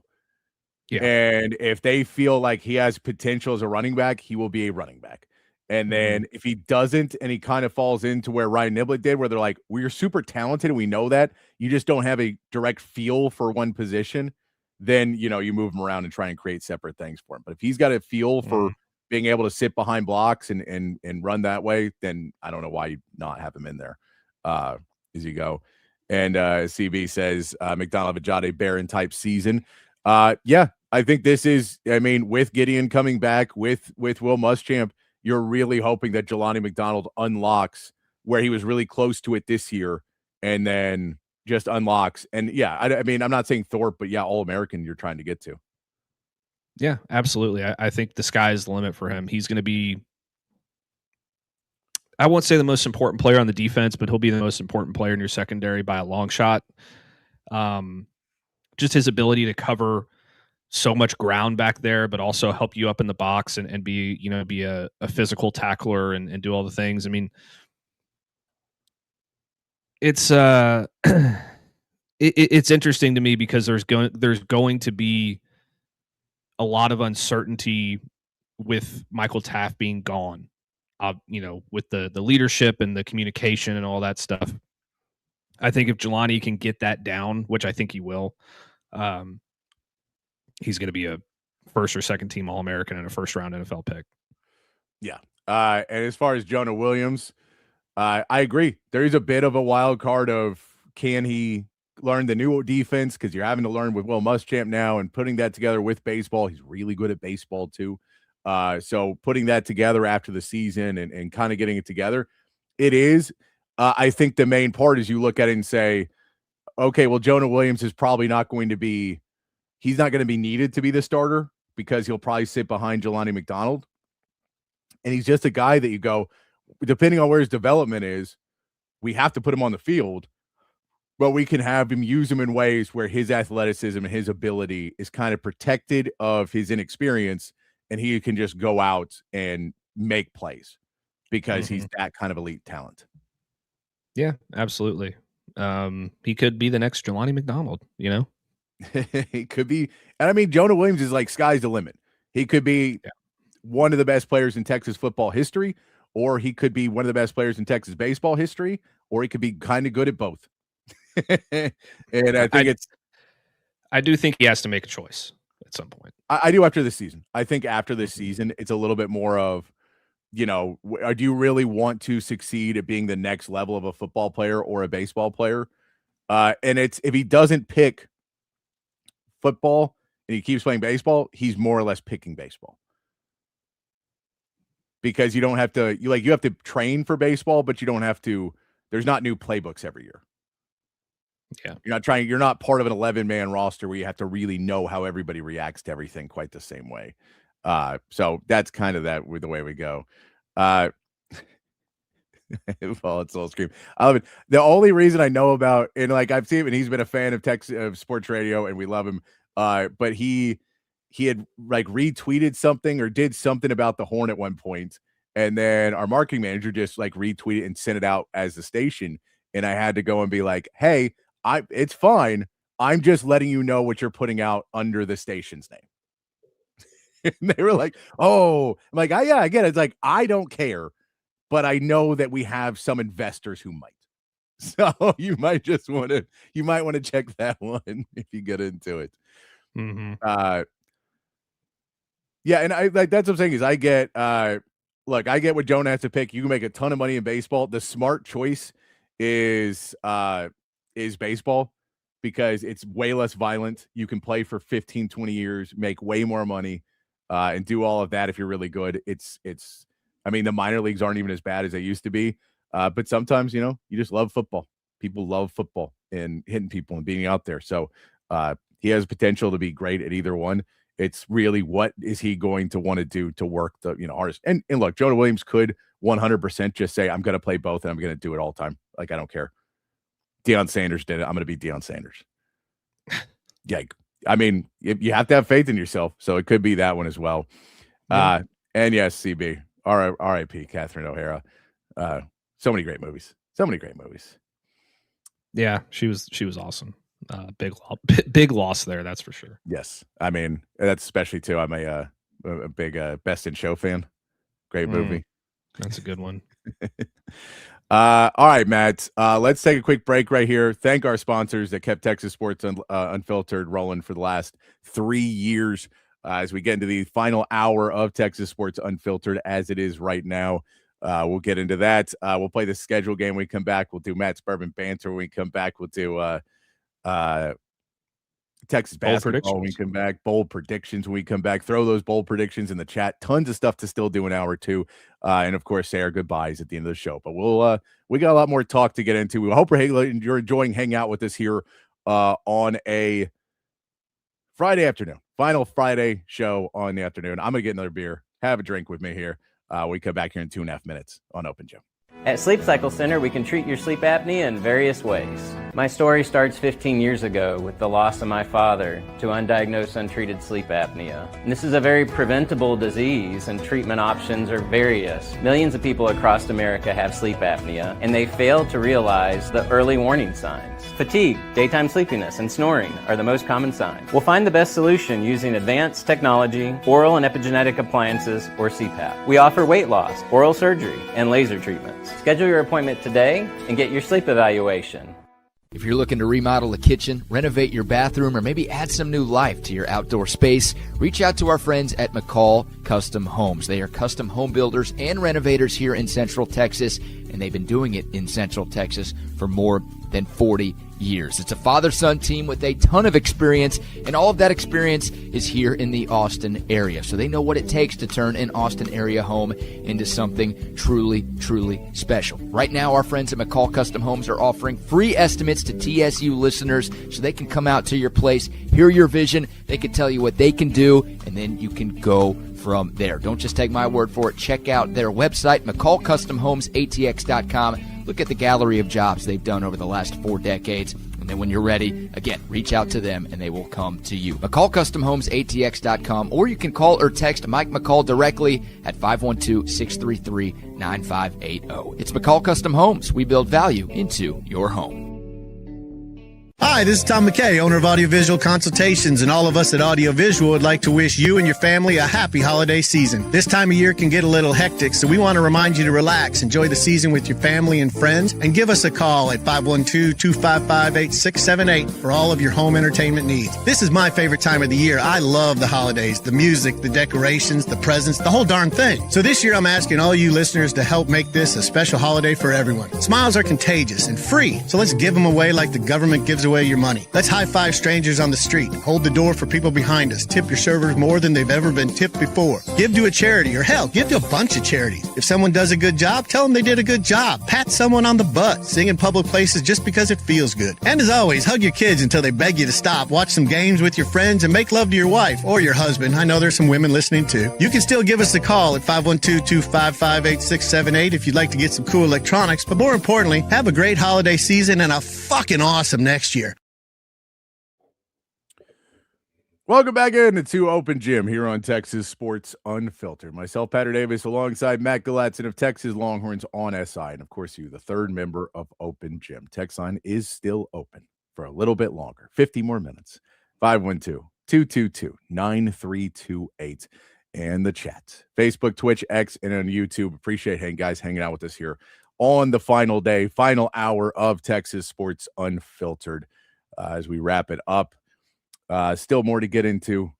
Had a fun looking at the depth chart. We still got to play the schedule game. We still got to make bold predictions. We still got to do plenty of things. I still got to yell about Texas basketball, I'm sure. I don't have that much to yell about for today. It's got to beat OU. Pretty easy. We got to make our Super Bowl picks too. We get all that stuff done. And of course, whatever you guys want to talk about, whatever you guys like to talk about, we get there. Johnny Jackson asked, do you think Sark would use an offensive guard for short yardage situations plus goal line? Yes, but I'm not a huge fan of it. I get you can do it with trickeration. He kept putting in defensive players years ago, or a couple years ago, 2 years ago, 3, and it never worked. It just never worked. We're going to run up the middle, and our O-line was never nasty enough to really get that hole opening enough, big enough for a big man to get through and plow through the line. We just never got it to work. And so I hated it because we never had – that's not what our O-line was ever built for. Even though we have large humans, that Texas O-line is built for pass pro. They're not – we never really had a nasty run for first offensive line that pushes people around. It's one of the problems that Texas has had in the red zone. So I could believe they'll do anything to try and get the red zone offense to work. But at a certain point, when you get a guy like Cam Coleman, you're hoping that Nick Townsend develops into something. You have now more electric backs who can get outside quickly. You have a mobile quarterback in Arch Manning. I think there's other ways that maybe you can do it, that you might use that as a decoy. But if they stack the box on you and they're just lined up, ready to stop you up the middle, you can't keep trying to go and just win the battle of power in the SEC. You got to go outside and use finesse, because Sark's a finesse guy. And, he has to embrace his finesse in those moments, because, you're not going to, you can't go get Floyd Mayweather can't beat up Mike Tyson. He's got to dance around him. He's not going to just go in and try and punch him in the face. It's not going to work. It's a fantastic analogy, and a very apt one, I might say. I completely agree. You got to have the right personnel up front. You got to have the right player to do that too. I mean, I don't know if you're talking about what Alabama did with Caden Proctor this year or what, but they'll figure it out. They've got talent up front. They've got talent, across the board. So I think that their goal line will be a lot more effective next year, because number one, the threat of Cam Coleman on the outside, I think, is going to help a lot with what's going on, in terms of running the football, because he's always going to be a threat out there. Michael Masunis is going to be able to help you blocking up front in goal line situations. Yeah. So then you got the threat of Arch. There's a lot of different stuff they'll be able to throw at it. So I think that they're going to be more prepared to improve that part of their offense next year than they were this year. No, I get it. And like, finesse is not the reason we lost to Florida. I'm sure it's part of it. There's like 10 different reasons why we lost that game. But the fact we couldn't get anything going at all, it's just a line of, I get we'd love to be able to be a power team and go do it. I just don't see it happening. And I don't think we brought in an offensive line that's going to make that happen. We brought in guys who are really good in pass pro. And that's what you brought in, because that's what they like to do. So as much as I think all of us would love if Texas figured out a way to be the more aggressive offensive line and just push people around, I don't think we have the personnel. So when you start calling plays without the personnel, now our defense is built to be a bunch of big bastards that push you around. That's the defense is built that way. And PK just didn't necessarily call it that way, especially not playing man in the secondary when you want to have some ends. And Warren Roberson, maybe once or twice wanted to push somebody around before the snap, which is a problem. But you want to have, I think the defense can do that a little bit more. The offense just hasn't been built for that. And Sark tries to do it because when he was coaching at Alabama and other places, they had the power to do both. They could be really big bastards who pushed people on the front of the offensive line and get you 2-3 yards, and they could finesse on the back end of that. I don't think we have that ability. So you have to go in there. And CBPK is still unemployed. I really thought he was going to take that USC job. I thought they were going to hire him, but they went ahead and went with a different guy who used to work for Texas. Yeah. I wouldn't be surprised if PK took a year off, he'll eventually land on his feet somewhere. He may be an analyst somewhere this year and then come back and get a defensive coordinator job the year after. He'll be all right. He's a good DC. He is. Yeah, he'll land on his feet, and I'm sure he's making plenty of money right now. I'm sure Texas did not just kick him out the door and then sue him for. I don't think they could have fired him for cause. Something tells me. I think he'd have been okay to get payout and get a buyout there. But I agree with you. They have to cover Coleman. You have to try and cover if Townsend steps up. If Emery Winston steps up, Masunis is another guy who you can slide out of there. That their thing is just going to block on those plays, and you can slide him out, and he's really sure-handed. I think there's a ton of different ways you can score the ball right now. And again, you have Arch Manning. You don't want Arch Manning to run the ball all the time. But in the red zone, in those short yardage, you can roll out Arch Manning and trust if the pass is there, he's going to pass it. If there's nothing there, he's going to throw it away. And if the run's there, he's going to run it. Yeah. And I think you have the faith that you have a quarterback that can do that and be pretty good about it versus maybe early last year, you didn't feel as comfortable that he didn't know. I think last year, early in the season, he was much more of the mindset, don't just be a running quarterback. Don't just be a running quarterback. Don't just be a running quarterback. And by the end of the season, we saw him go, oh, yeah, but I can run when it's there. Mm-hmm. When it's there, I got to take it. Yeah. They'll utilize them when they have to. And I the less hits that Arch takes next year, the better. We'll put it that way. Exactly. I'm with you on that one. Let's do the schedule game, Matt. Then we'll hit up some bourbon, and then we'll do some Texas basketball, and then we'll see where we're at. We'll see where time is at right now. But I do want to hit the schedule game so we can get through it. We also got to make Super Bowl prediction in a second too. But we want to look ahead to next season. I got some from friends. People were a little bit on me that I should have known better when I picked the Texas Longhorns to go undefeated last season, that we would not have. And I believe in that. I think we still could have. Now, the offensive line definitely changed the opinion after the Ohio State game. You went, all right, maybe not. Maybe I'd change that, but I still felt pretty good. There were a couple games that I picked against Texas as the season went on, but my preseason was undefeated. I don't know if that's going to be the case this year, Matt, because I haven't done the schedule game yet. But I'm curious. I'm curious in the chat with you.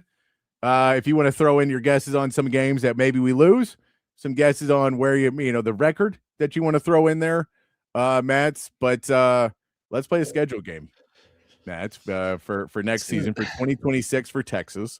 Start off Saturday, September 5th, DKR versus Texas State Bobcats, trying to come in and pull off the biggest upset in the history of Southwest Texas. We're getting a win, right? We're good. Texas wins by 50. By 50, he says in week 1. All right, the real big first game of the season is week 2 against Ohio State. Julian Sains coming back. They don't necessarily. I think this defense is going to look a little different for Ohio State. I think they have a ton of talent still, but I think the leadership of this defense is going to change now. And as far as I know, Matt Patricia's still their defensive coordinator. Yeah. So yeah, they hired Arthur Smith as their offensive coordinator. Yeah, that's right.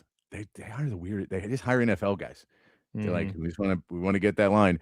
But Ohio State, for what that team put together, how they play, I don't know if their defense is going to be as dominant as it was a year ago. Mostly because you're losing some really, really good defenders to the NFL draft. So I don't know how you quite replace that of the leadership part of that. I think Texas is going to come in. They're home field now. You're not playing week 1. You're playing week 2. This one is a little bit more of feels like a game that last year was a lot of blind optimism. This one feels more real optimism. What do you think about week 2, Matt? They're going to have a lot of turnover at wide receiver too. They lost some pieces along the offensive line. I think Julian Sainz is going to be one of the best quarterbacks in the country next year. I think Texas is going to be out for blood in this one, though. I think that they're going to be much more inclined to let Arch Manning loose in this one than they were in game 1 of his first start on the road. So I think this will still be competitive. Ohio State's Ohio State. They're going to compete. They're going to be really good. They're probably going to be a playoff team. But I got Texas winning this one in a close one. I think the early odds released today as well for that game, and Texas is favored by 2.5 as it stands right now. But yeah, I think Texas wins. Yeah, I've got Texas winning this one too. I just feel like this is you have to win this one. And so without being nihilistic or depressing on the last day, I will say we're going to win this one. I don't know if we'll be undefeated this next season, but I do think you can win that one early. And I think it's really important because that SEC schedule is a killer for Texas. Next week, UTSA, we can rock that one up for a W again there, Matt. I don't know. Texas wins by 50. All right. Then the SEC schedule begins with traveling to Tennessee for the game there. We talked about some of the teams that we thought were going to be better already. Earlier this week, we talked about some of the teams that, we talked about the top rooms for everything. It didn't feel like Tennessee was in a lot of those, that they didn't necessarily improve their roster a lot in the portal, did they? No, it doesn't, and they're going to have a lot of inexperience at the quarterback position, which I think is where Texas will have the biggest advantage. I don't think they beat an SEC team with a winning record last year, like a winning record in conference play, or something. There was something to that effect. So they didn't beat anybody good, is what I'm saying. So, and it seems like they're taking a step back. They're losing some good players to the portal. I've got Texas winning this one. Probably kind of similarly to, I don't know, the Vanderbilt game without the comeback at the end. Okay. Yeah, I got you on that one. I think that, that Tennessee game is another one that you think it's a huge moment for Texas because it's a road game and they were bad on the road this season. And so that's a big game for Texas to just not walk in and be too over cocky. I think that they'll be prepared after last season. They have the bye after that. And then it begins. The gauntlet that begins after that bye week, October 10th, you play eight straight games against SEC opponents. It is a slog. Oklahoma in the Red River rivalry. This is clearly as you win, right? Do you want to talk good about John Mateer on the final show? No, I think Texas beats them like a drum. I don't see John Mateer succeeding against the Texas defense next year. I still don't think they'll be able to run the football. Their defense is going to be really good. You were able to navigate that. Will Texas be able to hold them out of the end zone for the third year in a row? Probably not. But, until they score a touchdown against Texas, I'm not going to pick them to beat Texas. All right. October 17th, the revenge game from last season that 100% they will say is not a revenge game. It'll be over and over again, asked and over again. The team will say, oh, well, that was last year's team. This is this year's team. It's not really a revenge game. But it's Florida coming into Austin. A new coach, new players. But this is a team that wrecked your season last year.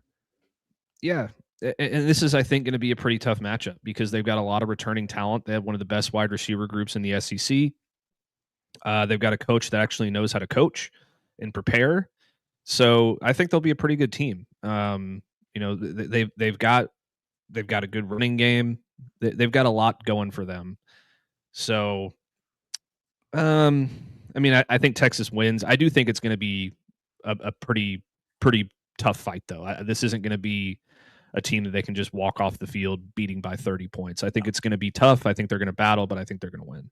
No, I'm with you on that one. This one is really where it starts to get scary because I think you feel really good after the Red River shootout. I think you feel really good, and then this one is like, okay, we're ready, we're gonna play, and it's just a battle. It's just a good old fashioned SEC battle. That takes us to another home game. Matt, thrilled to be in the press box for Ole Miss coming to Texas. Cheating Ole Miss. Tampering everywhere. Ole Miss. Matt, this is a difficult pick for you. You are an Ole Miss grad, very proud Ole Miss alumni, but you also cover Texas. What do you think about this game? I think this is the toughest game on their schedule next year. Okay. It's a home game, which is good. Ole Miss does play pretty well on the road.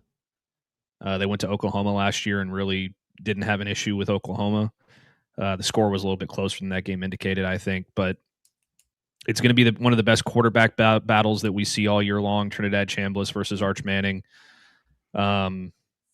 Assuming Trinidad gets his waiver approved and all that stuff, which I think he will. So I'm going to make two picks. He's got to get his restraining order or whatever it is. Yeah, the injunction or whatever. Yeah. I'm going to make two picks for this game. Okay. If Ole Miss has Trinidad Chambliss, I think Ole Miss wins a really tight one at the last second, like last field goal or whatever. If Ole Miss doesn't have Trinidad Chambliss, then I have Texas winning this game. I want to pick Texas really bad in this game. And look, I think Texas can win this game clearly. They can. I'm going to go ahead and say in this run out of the Florida through Missouri, I could see a loss in there. Yeah. And I'm going to give it to Ole Miss. I'm going to say out of those four in this run, you just played a really tough game against Florida. You may be a little beat up. You come in, and then Trinidad Chambliss just doesn't let up. And you just have to keep fighting and fighting throughout the game. I think it's going to be close, and it's probably a field goal somewhere else in there. So we both will have them losing a game there. Then the following week, Mississippi State comes to town. So you play two Mississippi teams in town, back-to-back days there. What do you think about Mississippi State and Jeff Levy coming to Austin? Texas wins by 3 scores, 4 scores, something like that. I don't think it's close.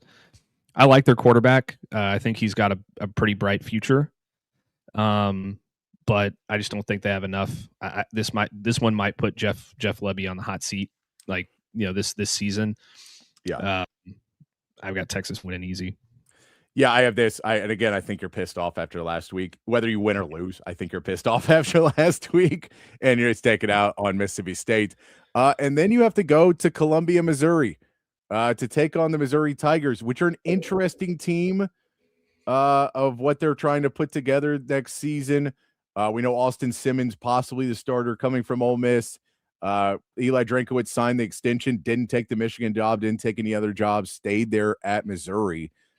They just haven't ever seemed like they really are elite, but they can beat you, and it's on the road. This is game 5 in a row of SEC games. Where do you put it for Missouri here? I like this Missouri team next year. I think that they're going to be kind of a surprise team in SEC play. They have the best returning running back in the country, arguably, in Ahmad Hardy. I think Austin Simmons is going to be pretty good, assuming he wins the job. If not, I think Matt Zollers is going to be pretty good. So they got a deep room. I think Kevin Coleman is still one of their wide receivers. He's a really good player. Maybe he's not. I can't remember. But it's going to be tough. It is going to be tough. I think that this Missouri team plays well at home. I think that Eli Drinkwitz is a good coach. But I've got Texas winning, probably a pretty exciting one in Columbia. All right. Now we roll on to a big game, a really big game, because you're playing in Baton Rouge. You're playing Death Valley. You're playing LSU. Most likely a night game. Most likely it's going to be absolutely nuts. Tailgating all day. Austin and LSU people celebrating together and then hating each other that night. Lane Kiffin, the evilest coach in college football right now. coaching against the 40-something new players against LSU. For LSU, all these young guys they brought in or new guys they brought in for LSU. This is a huge game, Matt. This is a huge, huge game for Lane Kiffin. Huge, huge game for Sark. Texas by 50. No, I'm kidding. But I do think Texas wins. I think Lane Kiffin's done a good job of assembling a ton of talent, and I think he's a really good coach, and I think that Sam Leavitt's going to thrive in his system. I just think Texas is going to be a better football team. This one, too, you throw in, not only is it all of those things, it's also Sam Leavitt trying to redeem himself for losing the game against the Longhorns with the Sun Devils in the playoffs. And so the extra hate on his heart for that game. It is going to be nuts. This is a game that scares the crap out of me because I just don't know that this Texas team is going to be prepared to go in to what that situation is going to be. But I already have them losing to Ole Miss. And I'm going to say they win one of those games. So I'm going to say they win this. I think it could flip. Could easily flip that they beat Ole Miss and lose to LSU. I think they lose one of them. Yeah, I'm right there with you. So I'm going to put it as a W. I think it's kind of a, I said earlier that 4-game stretch, but really it's the 5-game stretch. I think somewhere in there they drop one of those games. It's such a slog through those things. I think so I'm going to put him a W there, but I think, that one between that and LSU or Ole Miss, that's just really, really hard. We'll head on to Arkansas now. Arkansas back in Austin this time. Texas wins by 3 or 4 scores. I don't know who their quarterback is, and I'm sure he'll be okay, but it's not even Taylon Green, and there wasn't really a problem with Taylon Green. I think, in Vietnam, it's a little bit worse, but in Austin, it shouldn't be as big of a problem. Yeah, poor Arkansas, by the way, 2 years in a row in Austin. And then finally, finishing out the season, this game could be for a lot. This could be a playoff run. If Texas loses 2 before this point, this game is for a playoff spot for them. If A&M, their season's not easy, they have 2 losses. This game is for a playoff spot for them. This could very easily be a similar situation that they have been in before, where whoever wins goes to the SEC championship game. I think there's a lot on the line on this game. I'm not an Aggie lover, but I have respect for Mike Elko and what he's building there at A&M.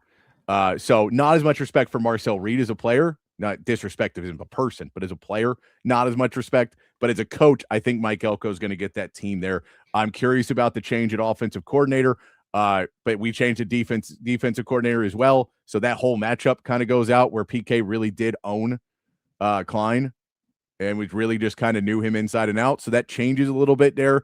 What do you think about headed to Kyle Field last game of the season? It's going to be a real tough one.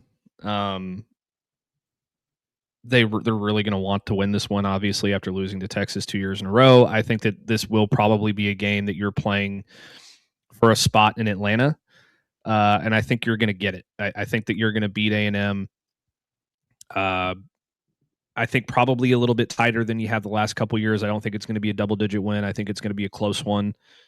But Texas wins this game, goes on to the SEC championship, where we'll get a rematch with Ole Miss. Yeah, I'm with you. Look, Aggie's going to Aggie, man. Johnny, you called it. Aggie's going to Aggie. Texas has been able to beat them over and over again. I think Arch is I think by the end of the season, the way this Texas team is going to be playing, they're going to be playing really good football. And this is a game that's just really big. I got Texas winning this one. I do think that there's going to be at least struggles through it. And, you're going to get big plays on both sides. But it does feel like, Randy, you're right. The pass rush is huge. Colin Simmons, you're hoping by that point Justice Terry is becoming a beast. Will Muschamp just dials it up, and they just come out. Here's the key to this football game, and I can already tell you what it's going to be, 10 months in advance. Texas A&M has a completely rebuilt offensive line with a bunch of SEC players who were very average at their previous school. Wilcom Formby was very average. His PFF grades are good, but I wouldn't want him as a starter on my team if I could help it. Trevon Baugh was awful at South Carolina. He's getting a fresh start. Maybe he'll be better. And then the other two that they got from LSU had a terrible offensive line last year. So that's going to be where the game is decided. If Texas wins up front defensively, they're going to win this game. I love it. So there it is. We both have them as a one-loss team, 11-1, most likely going to Atlanta for the SEC championship, most likely headed for another playoff run. We do not have them undefeated this season. We have tempered our expectations, Matt. It's a 9-game slog. They could very easily be 10-2. It would not hugely surprise me if they were 10-2. But looking through the schedule, I find it harder to believe that they will be a 3-loss team again. But that Ohio State game is huge.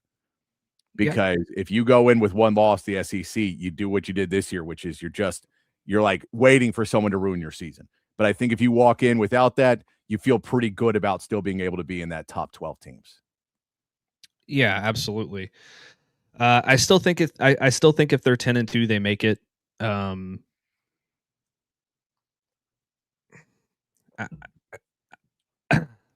don't think that there's going to be an undefeated team in the SEC this year. So I think that, this could be a year where Texas goes 10-2, LSU goes 10-2, Ole Miss goes 10-2, Texas A&M goes 10-2.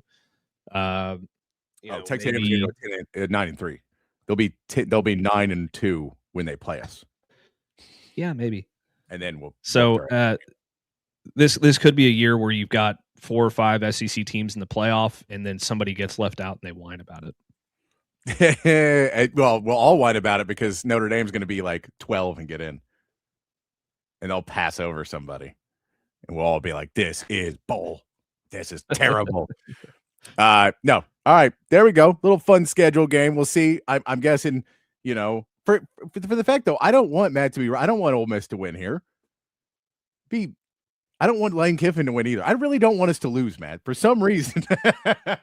Well, I think that Ole Miss beats Texas in Austin, and then Texas gets a rematch in Atlanta, and then Texas wins that one, wins the SEC championship, gets a bye in the first round of the college football playoff, goes the rest of the way and wins the national championship. How about that? I like it. As we're making predictions here, Matt, let's make our Super Bowl prediction as well, because I've got my yellow legal pad out with all of our predictions in for this season. Right now, Seattle is favored by 4.5 against the Patriots in this Super Bowl. Matt, what is your Super Bowl prediction 2 weeks away? Oh, so you're letting me go first? Do we have to pick 2 different ones? Do you want me to go first and then you can pick opposite? No, I'm picking Seattle, so okay. I'm locking that in. Well, I have to pick Seattle though because I hate the Patriots.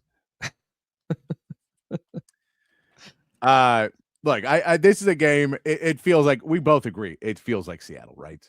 Mm-hmm. It feels very much like this is a Seahawks win. They have everything going for them, and the question is, can Mike Vrabel figure out the way to disrupt what Sam Darnold does? Offensively, you're going to need Drake May to have a great game because the Seahawks defense is really, really good.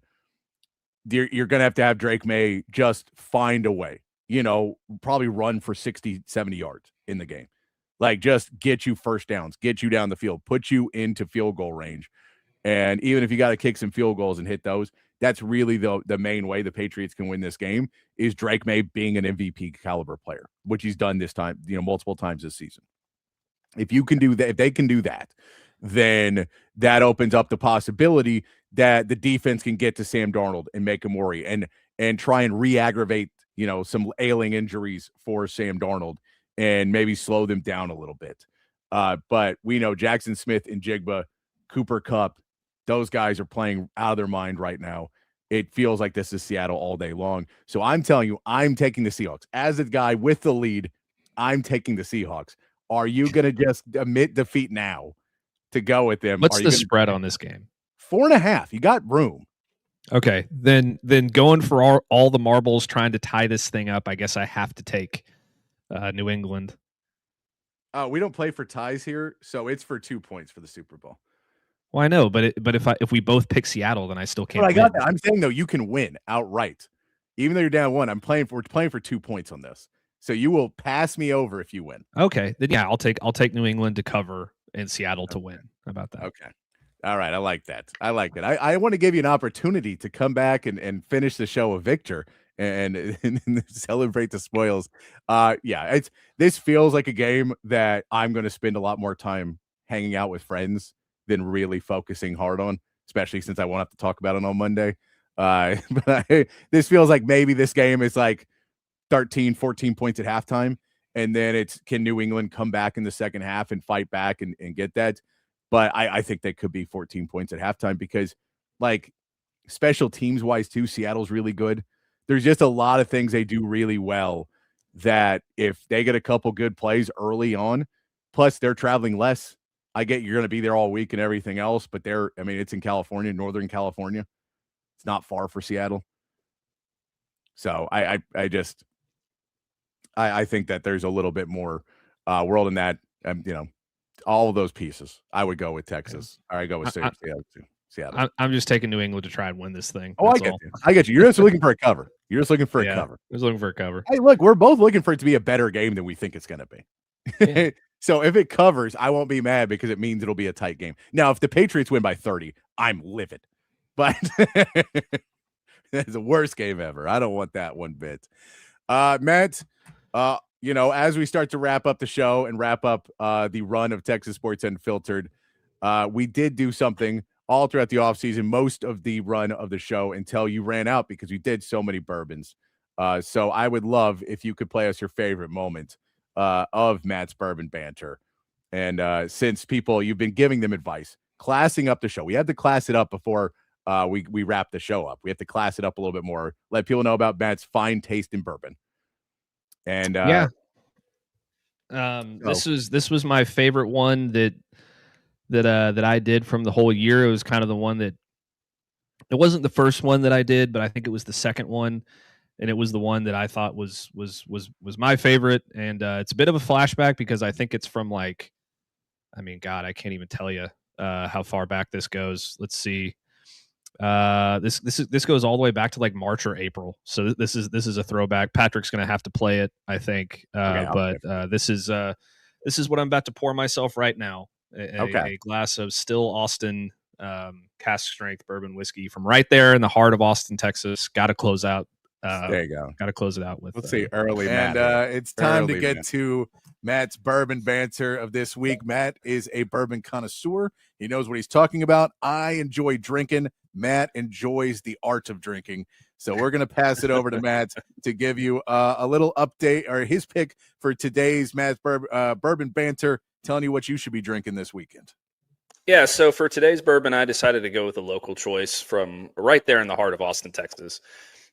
Some of you are probably thinking, Matt, they only make bourbon in Kentucky. What the hell are you talking about? Well, no, that's not necessarily true. Bourbon is made from by a specific process, and there are plenty of examples of it from all over the country that are worth enjoying. My pick is my personal favorite of the bunch, which comes right from Austin, Texas. It is still Austin. This particular one is their cask strength bourbon. It is it's a little bit spicier than you probably want, but I'll get into all that stuff in a second. First thing I want to talk about is the story of Still Austin, because I think it's really cool. It was it's a craft distillery that got started back in 2012 by a father-son team, Cleveland and Chris Seals. They broke ground in 2014, started distilling in 2017. They finally released their first bottle in 2020. They've been supplying the country with just incredible whiskey ever since. They mill, mash, distill, barrel, age, and bottle every drop of their whiskey themselves in Central Texas. 100% of their products are grown in-state by Texas farmers. No grain from any other state or country has ever been used in any of their whiskeys before. So they're really supporting the local businesses there, the local farmers, and those kinds of things. They're also one of the few distilleries out there that go through the entire process from grain to glass. But that's just how dedicated they are to their product. They make really, really good stuff. At the moment, they have multiple variations of products of bourbon that you can choose, including their Musician Straight Bourbon Whiskey, which is kind of your normal everyday bourbon. They have their cask strength, which is what I'm talking about today. They also have a cask strength rye, an artist straight rye whiskey, as well as an American gin. They also release a rare stock. Recently, they released their rare stock number 3, which is an oated bourbon, which is finished in blue malted corn barrel, which I am dying to get my hands on. It's almost impossible, and you had to be there to get it. I wasn't there, so I couldn't do it. But like I said, today we're focusing on my personal favorite, the cast strength bourbon. This is one that you can find pretty much anywhere you go. It MSRP's at about $60. It's 118 proof, so you don't want to have 6 glasses of it, or you're going to wake up and feeling bad the next day. It's aged for around 2 years, 70% white corn, 25% rye, and 5% wildfire malted barley, which sounds delicious to me. Like I said, it's widely available. You're not breaking the bank for it. And we're going to talk about some stuff later in the year where we're going to break the bank for it, but that'll come later. Trust me. It's got kind of a light nose with some sweetness. Like I said last week, I'm not the guy that tastes all these different things in a bourbon. I just think it tastes good, but it may be a little caramel or vanilla in there somewhere. The taste is sweet, but the finish is also kind of long, adds a lot of spiciness to it, to the sweetness. I also got some hints of oak in there, which I always really love. Like last week I did the double oaked, and so that's kind of the way that I like to go. But overall, and this is something new that I'm doing this week, I'm going to start giving these bourbons ratings. I'm going to rate them on a scale of 1 to 10. This one I gave a 9.1 out of 10. I'm always going to have one of these on my bar every day of the week, every week of the year. It's always going to be on my bar. So yeah, that is my pick of the weekend. Go get you some Still Austin cast strength bourbon. It is absolutely delicious, and I'm going to have a couple of these while I watch the Masters tomorrow. I love it. I love it. I have been to Still here in Austin several times. I've enjoyed their drinks many times here in Austin. It's really good stuff. It is really good stuff. They're nice people over there too. If you ever get a chance to go over and check out the place there in St. Elmo, they have music out there sometimes, trivia, all these different events out there. It's a cool spot. So I've been there multiple times and enjoyed. I did go there one time and I was like, can I just get a whiskey and Coke? And like, yeah, sure. It was it wasn't on the menu. And they're like, yeah, of course you can. We're not lunatics over here at Still. So I do appreciate, they were always awesome every time I've been out there. So yeah, I'm on board with this one, Matt. I good pick today. Thank you, sir. Yeah. And like I said, I've got another Still Austin coming later this year that we're going to talk about too, but this one is my personal favorite. So if you're a whiskey guy, I would run out and get one of these bottles as fast as you can. There we go. Matt's bourbon banter. You know, the first thing that I noticed about that video, Patrick, is you have lost a ton of weight and I have put on a ton of weight. Yeah, I was looking at that. I was like, oh, that's 60 pounds ago. Yeah. That's a blast from the past. Yeah, that's a blast from the past of what the bodies can change in 1 year. Is how much you can change. Great stuff there from Matt. I love you're gonna have to post this, yes. I don't think I have them all recorded. You got to go back to the archives and figure that one out. The archives. No, but the bourbon banter is always fun. I did for the final show here, Matt, so you can pour yourself one. I did bring Patrick's whiskey, which is a 3-liter bottle of moly. Jack Daniels. If you can see it next to my head, this is how big this bottle of Jack Daniels. It comes with its own stand, so you can pour it without lifting it. That's smart. So we pour a shot with you here on a Friday, is what you say. I still got some left in this, which is surprising. It's making it almost to February. I think we'll make it to February with it. We can say it's on my name. I can't try not to spill everywhere. You know, I probably still shouldn't use this setup. If I could pour a shot here. There we go. Sorry, trying to do it on camera, but not having space is difficult. So yes, the giant 3-liter bottle of Jack Daniels. Cheers to everybody out there for drinking with us. To show off my great Spurs shot glass. Yeah, this is my Ole Miss whiskey glass. Say, there we go. This is how you can tell we're sports fans. Even our drinking has to be done with the right implements. Cheers to everybody who's been with us on this run for the last year. It has been a ton of fun to do this last year. As someone, I've been lucky enough to be around this industry for a long time. I got into radio in 2007, I think. Before that, I was writing sports in the early era of sports on the internet, and like websites starting to form in like 2001, 2002. I started doing sports articles for Spurs websites. So I've done that. This has been, it's always been my dream to do sports radio and to talk to people. So it's been so much fun. I've been lucky enough to be able to work with a lot of great people over the years. And so, after the Horn ended, didn't know where I was going to end up. Feel very lucky that BK took a chance to bring me in here. To work with Matt for the last year has been so much fun, and doing the show and with you guys on the text and chat line. And I'll just be honest with you that as a kid, I had some speech problems, and I was ADD and very hyper, and always wanted to do stuff like this, and was told most of my life I could never do it, and I shouldn't have a career where I talk. And so it does mean a lot to me when I can go on and all you guys come and say nice things and hang out with us. It means the world to me. So I really, from the bottom of my heart, do appreciate everybody who joined us on the text line and joins us for all of that. It's been so much fun.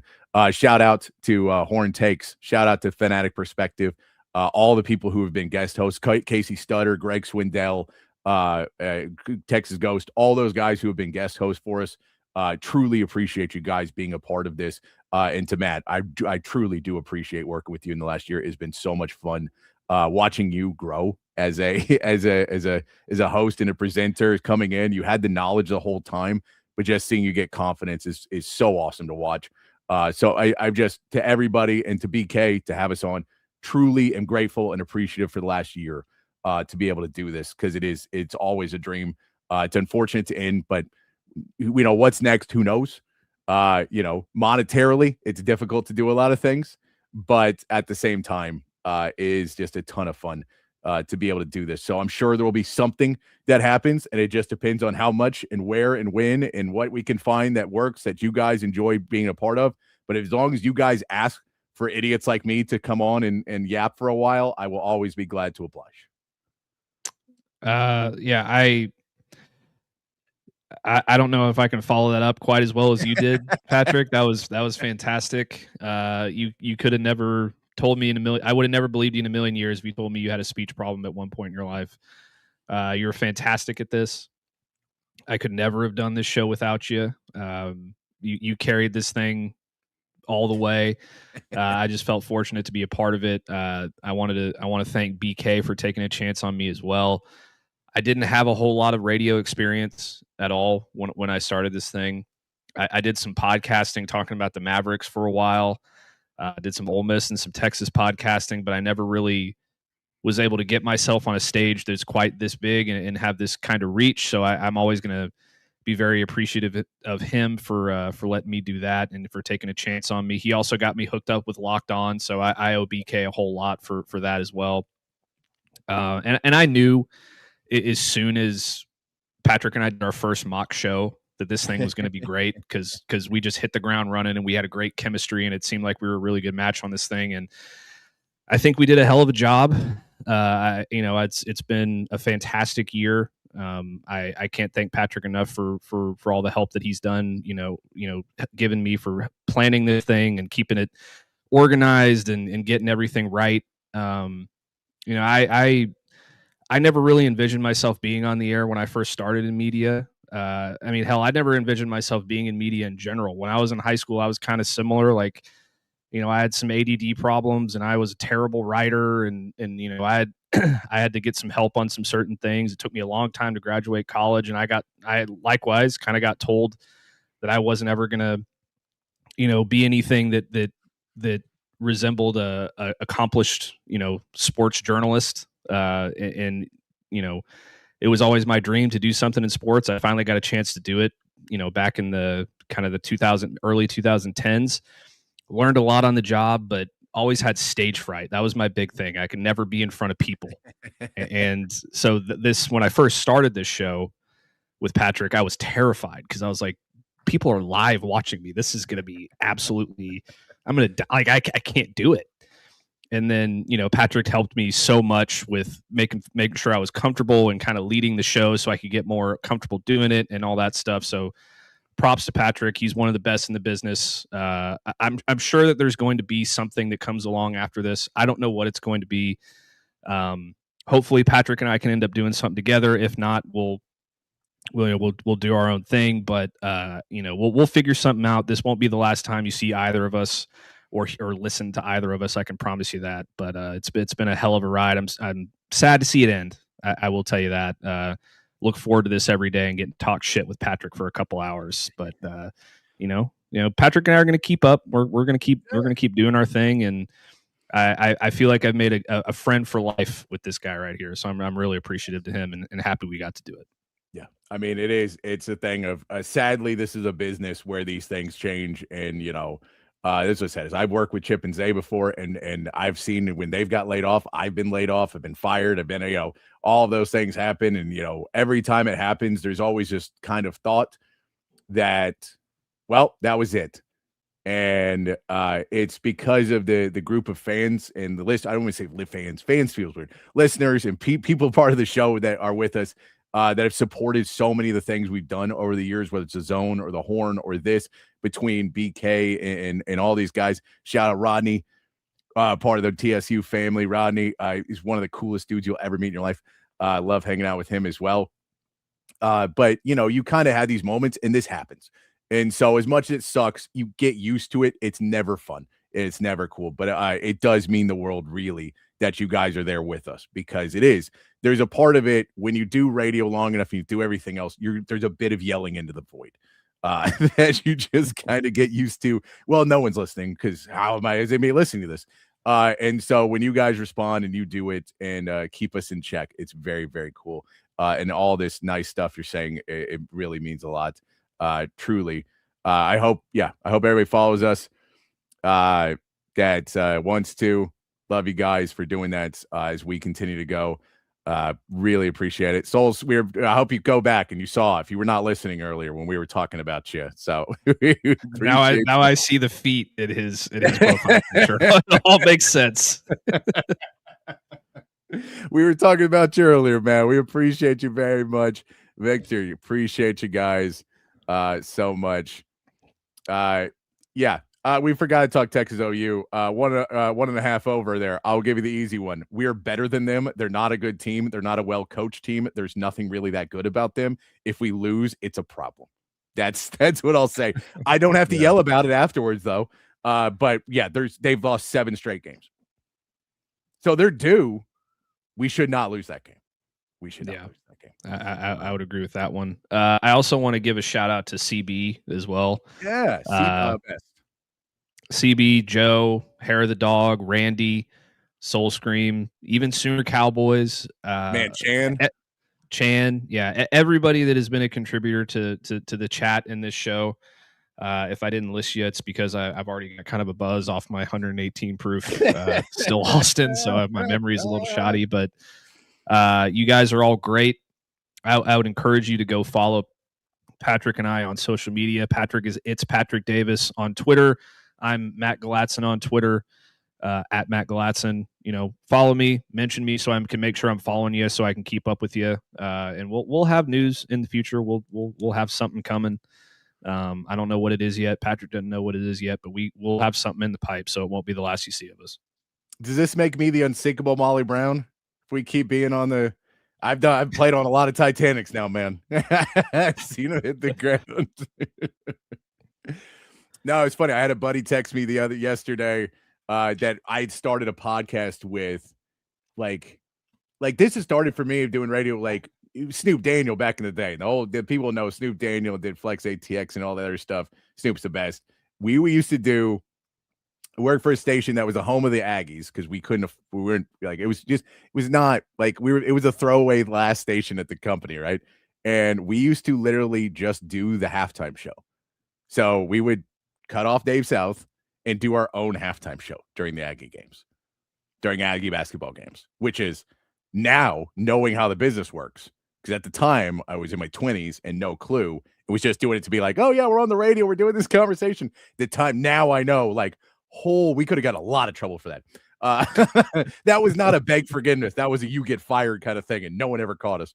But it's so from doing that to being able to do shows every day from the sports complex, the Rodcast, and now the open gym, it has been a great ride. I'm excited for what's next. I don't know what it is, but I've been lucky enough that things keep happening and great people. And one more time, we have to say his name because none of this exists without BK. And Brad is a friend of mine, someone I've worked with at the Zone, someone I work with at the Horn. He's one of the coolest dudes on the planet, and just genuinely a good guy who really wanted to put this together. When we worked together at the Horn, he was always trying to find something to connect with the listener base more than what the radio stations were doing and trying to cut out the middleman. And he finally did it and brought together such a cool group of people to do it. And I think I can speak for Matt on this. I feel so humbled to be a part of that group. Even if it was only for a year that we were the new guys, I really feel humbled for it. So a massive thank you to BK for believing us, because as you heard Matt, my story, a lot of times people didn't believe in us. So it does mean the world that BK did. So I just want to give a huge shout out to him for thanking that for Texas Sports Unfiltered. And I know they'll be doing Bucky and BK. I believe it'll be on this channel, so you can find it on Monday morning as they announce what they're going to do next. So don't delete the app. Don't get rid of anything. Stay around, and maybe one of us will pop up, or both of us will pop up on with Bucky and BK, and we'll see where we go with that. But for the last time, we will tell you to be kind, be safe, and keep your underwear clean, because we may not be back on Monday, but we will be around. We love you guys very much. Matt, it has been a true pleasure for the last year. It's not over. It's just till next time. We really do appreciate you guys. Stay tuned, because who knows what's next. Could be great. National championship coming. We predicted it. Bold prediction. National championship. Love you guys. We'll see you on the other side.